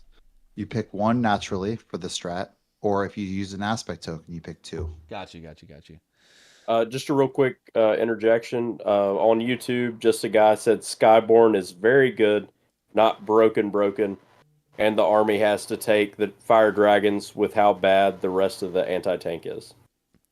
Thoughts on that? I kind of like fire prisms still. I was about to say I think they're love worse fire than prisms. before. I am a big fan of I've only played 1 game with Aeldari They are myself, and worse than before, but I do like they're fun. them. Before the end of this stream is over, I have to talk about my meme list. Yeah, for sure. Yes, we do need to hear about and the tournament shenanigans. Yeah, I don't know. I mean, Skyborn Sanctuary, I think in the right hands is definitely an issue. I like to err on the caution of saying something's cracked until I see it crack. You know what I mean? True. Yeah, for sure. But with that being said, I'm no longer showing this so I can look at the points values. I really need to see where. Yes. Stop that thing. Also, just a guy said, "Bruh, no. After nerf, bad." That makes me sad. I haven't. I don't know the after nerf what am I looking as for? well. They were very cool. The truth is that fire dragons are really, really strong, like extremely strong. I would say that fire dragons fairly would be for 5. I don't even know. I don't want to say their points because they're not. I don't want to say their legal point or like their current points. I would say that their points should be around like 140 for 5. I would say based on what they do. If or maybe like 125 for 5. So they're like 25 points a model. And so like 180 for 10. Fair. No, no, definitely not. The wave serpent make that more expensive also. Because the wave serpent is the only thing that can. Okay, so you can take a falcon and put 5 fire dragons in it, but the wave serpent is the only thing that can take 10. You think? Nah, I don't know. The 140 is a lot. Yeah, we are sticking. I was thinking that for a second, but points. I'm trying to base it off of what their abilities are, and with the movement that. And buff other anti-tank points slightly. If they do that, then I could see a more slight increase in their points. But the problem is that fire dragons are just so efficient for their points, and the delivery mechanisms are so readily available. Like if you are a smart player who plays reserved and uses them when they're the best at the moment, because you're like a higher level player, like you could totally just ruin games and ruin your opponent in ways that is not possible with any other army in the game. And what do we have, like 36 armies in the game or whatever it is? Yeah, exactly. That's my point. If they're your MVP every single game, that means that they are probably 30 points for a squad undercosted. They've always been good, so let's understand that. I don't think there's ever been a time that they've been bad. Now, their delivery system and the way that they had to be played was questionable at times, but like they've always been good. But now that they got new models, need to be sold off the shelves. Part of it too is Fuegan, man. Like Fuegan really cracks them because having that extra 6 inches. Sorry. It puts them to 19 or 18 inches, right? Yeah. It basically makes them all fire pikes. And that is, to me, like that's really good. With Fuegan? I was told off. Actually, it's 26 factions. There So you go. Yeah. why? So hold on. What is the hate on fire prisms? I don't know. Why are they? Why are we not liking fire prism? I feel like they're exactly the same as they were. Did they shoot through No, themselves? no, no, no, no, no. So fire prisms actually got nerfed when they shoot through each other. When selecting Oh targets, you no. can measure range and determine the fire prism is visible. When doing But so, if this you weapon has look, I an believe it changes ah. the attacks It characteristic. does. It does. It does. No, that was their thing. I liked them So because they could just shoot through each other. you lose one shot. Yeah. Hmm. Yeah. Oh, that's Exactly not like just I worse. said. Yeah. Hmm. You're like, that's Really? exactly what I By just the said. way, welcome, just a guy. Oh, yeah. Yeah, welcome. Sorry. You came in I- swinging, dude. So, like, I forgot to welcome you to the stream. Thank you so much, Cody, for doing that. Yeah. Cody's the smart one. Cody and Kyle, I guess, could be the smart ones. I'm the No. dumb, good-looking, charming Just one. wait until your brain melts, just a guy, because I'm about to go through my meme list. Your brain will melt. Let's hear it. Let's Yeah, do it. we love brain melting here. Okay, ready, guys? Let's do it. Ready. Oh, I'm ready. Right. So my meme list with the current points as it exists, which I won't actually go through because I don't want to, violate any NDAs or fucking The rules, copyright as infringements. they say. However, it is 3 Wraith Knights in Warhost with the Avatar of Cain. After that, you have 3 Spirit Seers to hopefully buff and heal your Wraith Knights. And then you could still run 2 Farseers on Skyrunners with a Walking Farseer with the extra Battle Focus token enhancement at exactly 2,000 points. You're welcome, just a guy.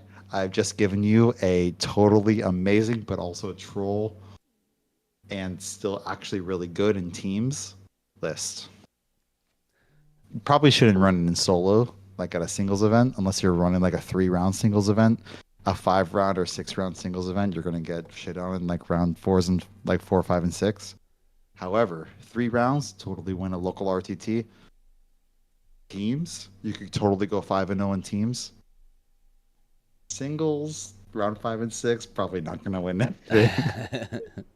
But it would be really fun. We like to meme here. Go ahead. Let me Oh, I'm glad. I'm super glad that they did that. I didn't actually know that they went through the points costs. already talked about the points cost. Oh, wow. Jessica said, "Nah, that list balls." No offense. Okay. So let's I'm about talk to say about something why it's. offensive. No offense. Hang on. Let's talk about why it's good. So first off, 15 inches, move through walls and models. -1 damage, 4-up invul, 2-up armor save. Chads. Chads. Not to be Oh, of course, confused they're with chads. chuds. They're also a +1 to charge, thanks to the avatar. After that, if your opponent tries to kill them, you're going to be healing them the whole game thanks to the Spirit Seers with sustained hits, thanks to the Spirit Seers. And they're going to be significantly harder to kill because anything that's anti-tank of their armor is going to be -1 to wound, thanks to Misfortune. Imagine trying to wound a T12, -1 damage, 4-up invul, 2-up armor save, Chad with 18 wounds at -1. After that, even if they kill your characters, your Chads will still be picking up your opponent's army. Yeah, I mean the avatar. You said you got the avatar in there, right? I was actually going to ask you to course. restate it because I need it. I want to write. I wanted to write that down. I know your play style is always bring the big bad stuff. The big stuff. I'm The actually so Chads. you and I have very very very different play styles. Of course, yeah. I like bringing a ton of things. Not to the point where it's like a like a horde army or anything like that. But I definitely like having all the different like little weird things that pop in and out and do all kinds of crazy stuff. Oh, you think this was a joke, just a guy? This is not a joke. I've actually already played this list against a. All right, just to clarify, it is. That's why I said don't run it in singles. Play it in teams. If you play it in more than 3-round RTT, you'll lose. take this from I went to Worlds this past year. I got to Worlds with Monster Mash at a 7-round GT. That's where my golden ticket came from. Trust that Monster Mash works sometimes, always, but for this case, definitely in a high level teams event, you can use it and put it into things that actually work. This is not even a joke. I'm on wifey hiatus. Oh God, I didn't even realize. Oh my God, she's sleeping.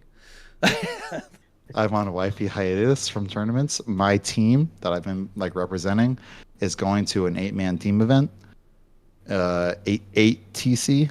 So like the ATC 8-man event, they're going to ATC, and I'm trying to convince the person who's going to play Aeldar to play this list because I think in teams, it's fucking broken. So Like it can literally stat check so many armies. They just can't deal with it. You will have, like, I've already played a game where against an opponent who tried to counter it, and I had 2 Wraith Knights still alive at the end of the game out of 3. Oof. So yeah, you're saying not a solo event because I'm sitting here No, thinking because I mean, you're going to randomly get matched up and it's going to ruin your whole event. Yeah, for sure. Yeah, you're definitely going to want to put it against certain armies. Yeah, that makes sense. 100%.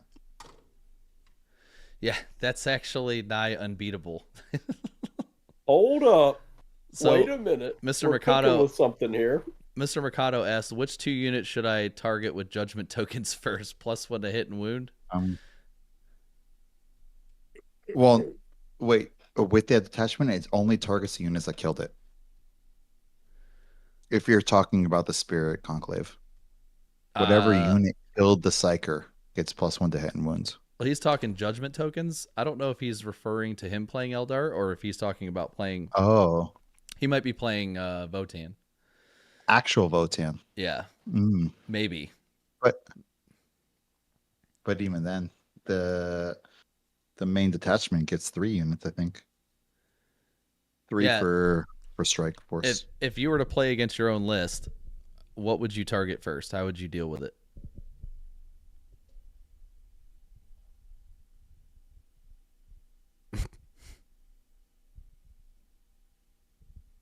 No? Did the mic? What happened? What's going on? No, you're here too. Oh, no, I was just asking you what would you do to defeat your own list? Like, what do you? I'm sorry. Yeah. I thought you were still talking about the tokens. No. Apologies. To defeat my own list, yeah, I think that the reason I wouldn't run it in singles is because if you ever place like, all right, I'm going to use Ironstorm as like an example, although I think Ironstorm is kind of out of the meta now. But if you ever play like a heavy anti-tank army, Ironstorm was a thing. It's not really a thing anymore, but if you ever to play an anti-tank army like Ironstorm, you'll still lose. Gotcha. But, or Votan is actually a big thing. It actually, Mikado, are you talking about playing against my list? Oh wait, really? No. I think it's 3. Is it not 3? Yeah, I thought it was 3 too. 3 as well. Let me not get confusing on numbers here. No. I think that's 3 too. 1. 32 divided by 21. 12. 11. I'm so lost right now. I'm just here for the ride. For sure 3. Thank you, George. Yeah. Yeah, definitely clarified that. We appreciate it. Do you have a cam for him right now? Or No, I don't have it. Slumming it. I don't have a cam. I am slumming it. Plus, Boo. he doesn't give me the same courtesy on mine. He keeps mine in the background. Oh, it's 4. We're all wrong. Oh, I thought it was 3. Oathbound is actually 4 units at 2K. 4 units get 2 judgment tokens. But real quick, George treats me like the redheaded stepchild. yeah, I'm gonna send George. I'm gonna send George a cardboard cutout of me so he can put it on top of yours. Definitely. and then it'd just be my face. Definitely That'd not be happening. very cool. My Yeah, okay. Mine would Well, absorb you and gain your powers. So let's just understand. George, I'll get with you offline on that one right there. Anyway, Yep, thank you. I don't want to. I did not realize your wifey poo was in the background sleeping there. I don't want to keep you too much longer because I don't want to get you banned from Banned from the room. Ban him. But yeah, so we played in a tournament just to go through. Actually, you know what, John? You have not had a whole ton of time to talk here, so I would actually like you to describe your experience during that tournament. And he played. So just for context purposes, John went to a tournament and we played a 3-man team tournament. He played an army he's never played before starting out at a tournament. So I was actually very impressed with his performance. He was very hard on himself, but he actually did very well. I have to say it again, John. I'm very sorry. Oh, no, it's fine. I learned that real quick that the advice you gave me was correct. The grenade guy was not the move. It was the fights first guy. Both. You can run both. not the playcaster? Wait, I thought the playcaster did all right. I brought the grenade guy and the playcaster. I should have brought the foul blight spawn and the playcaster. Yes. And melee weapons. I did only special weapons. I didn't do the melee weapons. I should have melee Shooting weapons. Grenade guy. Doesn't the grenade guy also give the lethal hits? He does. All right. So the crit on fives. Hold on. Let me clarify really quick. What he should have brought was a foul blight spawn, and he should have brought the grenade guy. I can't think of it. The Biologos Putrefier. He should have brought those two. Instead of the playcaster? And so I would still bring a playcaster, but I wouldn't be bringing 3 of them. I don't know. I forgot how many units you had. But if you got a 10-man unit. No, I had one. If you got a 10-man unit. 10-man unit. If you have a 10-man unit, you have to bring a foul blight spawn and a Biologos. Oh, yeah. Fuck that playcaster. He's terrible. Fuck him. Whoa. I didn't see him in your list. The playcaster has a place. Fuck him. No, fuck him. I realized real quick. Take it from somebody who went to World on Death Guard. Fuck him. Yeah, I definitely missed out on I needed fights first guy. There were a lot of opportunities for me to actually do something. Like, I actually played Kyle first round, funny enough, because we were on a team, but our team got broke up. Hey, hold on real quick. Mr. Mercado asks, to clarify for the meme list, who needs to die first? So what are you trying to take out first? 100%. Okay, this actually has to be my last thing. I have been told I must leave, so the Farseers on Skyrunners first, 100%. The Farseers on Skyrunners give -1 to wounds to the things that I care about. If the Farseers are still alive, you can't. It's like not even possible to kill the Wraith Knights. After the Farseers, I would kill the Spirit Seers, even though I kind of like amped it up like the Wraith Knights are going to be in your shit the whole game. The Wraith Knights actually don't do as much damage as people think that they might. The melee profile isn't actually all that great. The 5 strike attacks, they only hit on 3s, and they're only strength 18. So if you have like a Land Raider, on average, they're wounding you 1 to 2 times for 6 damage. It's really not that scary actually at all. The sweep profile can be a bit scarier. So like if you have a bunch of like Space Marines, they're going to pick up a squad of Space Marines. But people aren't running Space Marines. So don't run 2 wounds, I guess. They're not that scary. They just don't die. That's really their strength, especially with the shields. If they run a shield and sword, like you have the Glaive Knight, shield and sword, they're going to be like unkillable kinda. It's like their whole point. And even if you kill the Spirit Seers and the Farseers first, they're probably still not going to die by the end of the game. That's kind of their point. They're like over 400 points of like not going to die for the whole game, even if you have anti-tank, because I'm going to go after your anti-tank and you can't stop me. So realistically, like go after all the characters. You kill all the small characters. I'm going to say this because I'm a big proponent of this. Play fixed, play assassinate, and then like storm hostile or engage on all fronts or behind enemy lines or whatever you want to play, even Locust, like play something like that, play Assassinate, kill 4 characters, kill 2 Farseers and 2 Spirit Seers, and you've already like got 16 on a secondary plus whatever else you do, and you probably won the game. Yeah. Yeah, that was going to be my thing, was kind of just work around, just trying to outscore you with, because I feel like, it'd be a little easier to do with the low model count that you have. But, all right. I will say, thank you so much for coming on and hanging out with us. Cody, we will probably be back next week. Not next week. Yes, next week. We can do a little meta breakdown 5 possibly. days. Wait, 6 days. No, 6 days. So we do like Day. Yeah, like next Tuesday maybe. We'll start hitting up they'll do some number crunching and get some of these tournaments that have come out and everything like that, if that's a thing. Absolutely, I'd love to do that, but in 6 days we'll be with Dawn. No. I meant Tuesday, the following Tuesday. Oh, after Dawn. Yeah, after Dawn. Yeah. Ah. Oh, okay. yeah, and just for go ahead.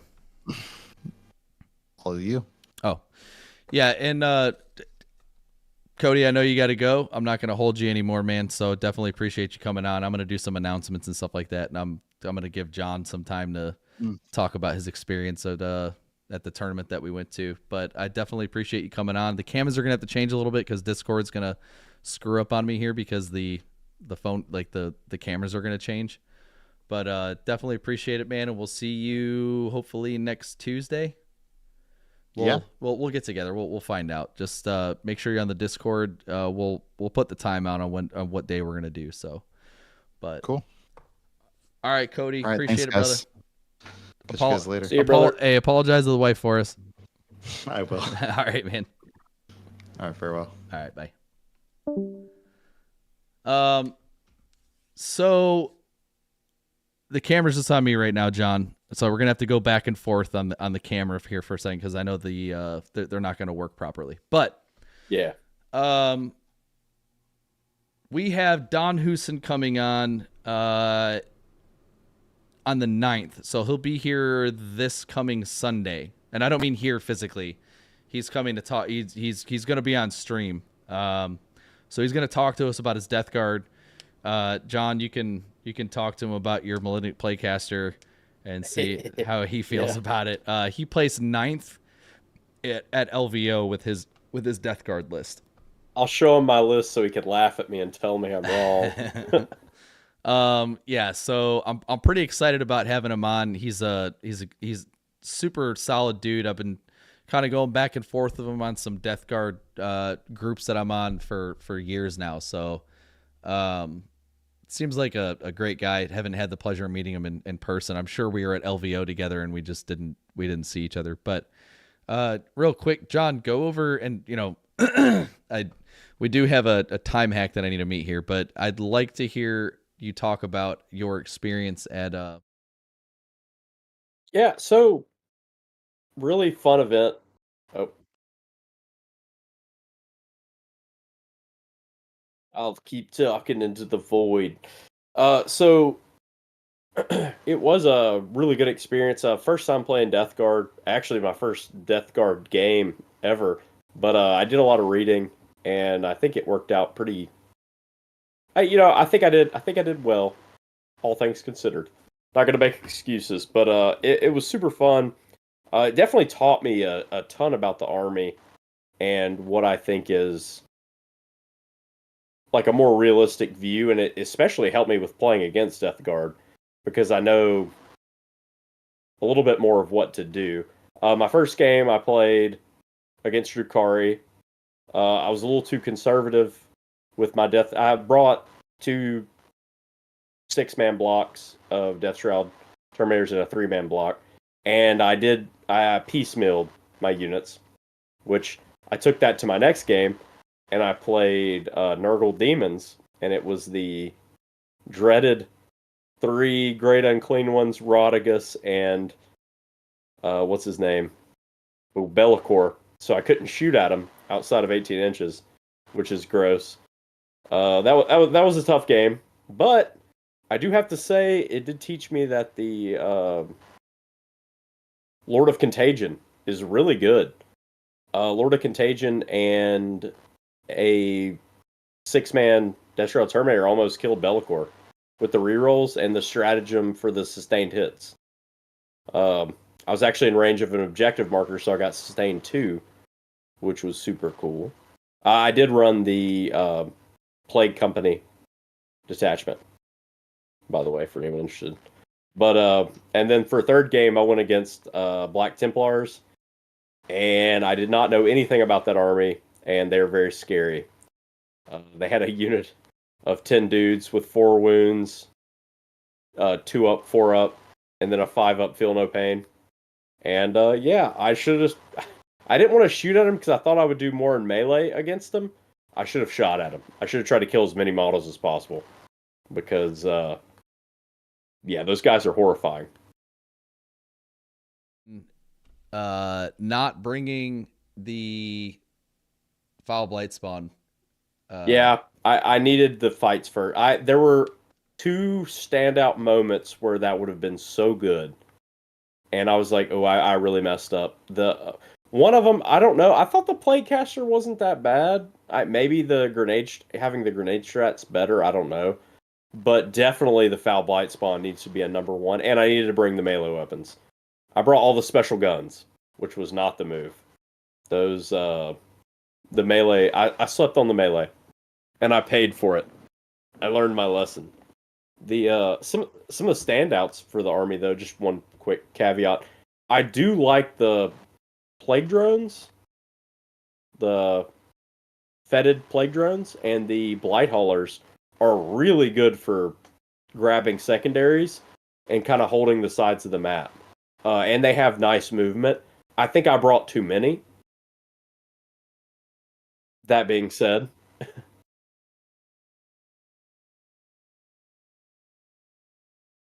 yeah. With the fetid bloat drones, I want to switch to the.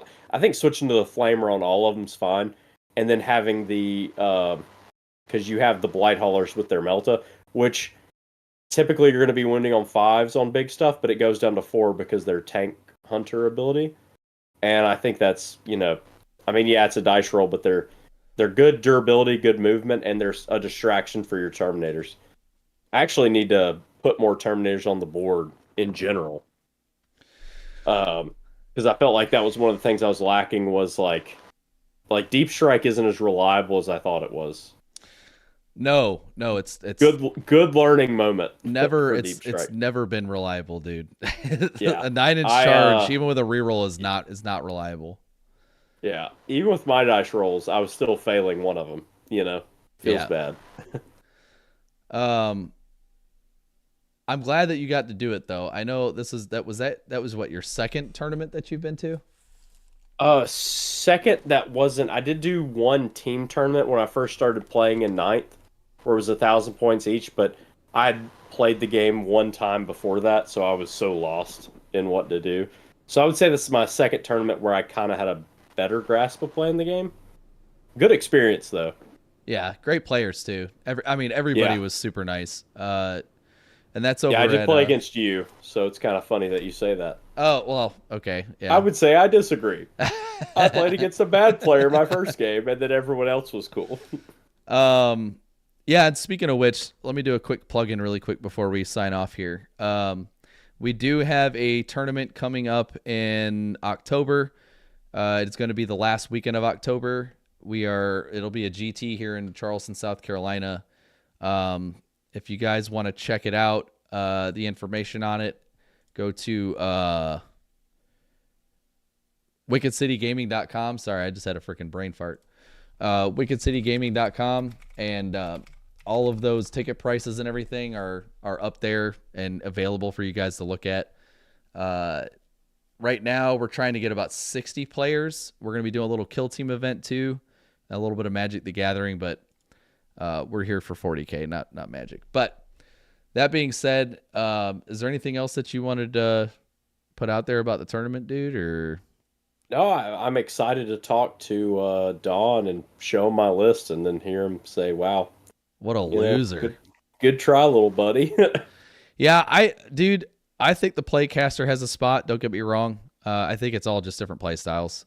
But Yeah, you but the foul blight spawn is a must. you have to, and you definitely want to be Yeah. bringing, dude, forego the shooting besides the flamers on the plague marines. Yeah. And all, I mean, those guys put out some serious damage, man. You know, in close Yeah. combat, like I underestimated it. they're very close to the damage output that they can put out is, I mean, it's pretty good.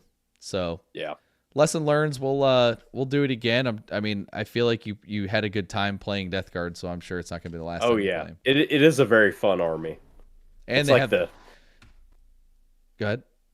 I was gonna say it's like the slow shambling death. You know, you're slowly making your way up the board. I do really enjoy that play style. I think it's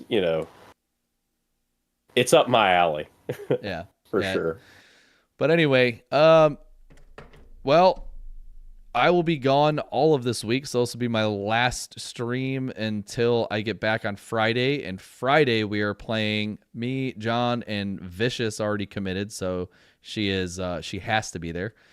Oh yeah. We're gonna be playing some Outlast Outlast Trials. Trials. Yeah, Outlast Trials. So I'm super excited about it.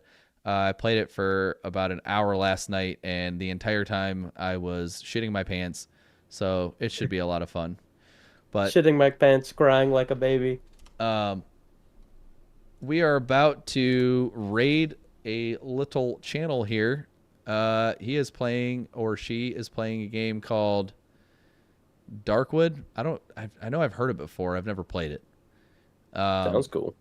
Yeah, I've no idea what it is, but I believe it is a horror game, and that is kind of one of our little themes here. So, and we're gonna be getting more paint streams in too. We need to make sure that happens because we had a good time last time. It's been a while since we've done it, and I think it'd be a lot of fun to throw up like some SCP episodes and just go to town. You know, just paint, talk, make fun of how stupid the freaking SCP guys are, and watch them get destroyed.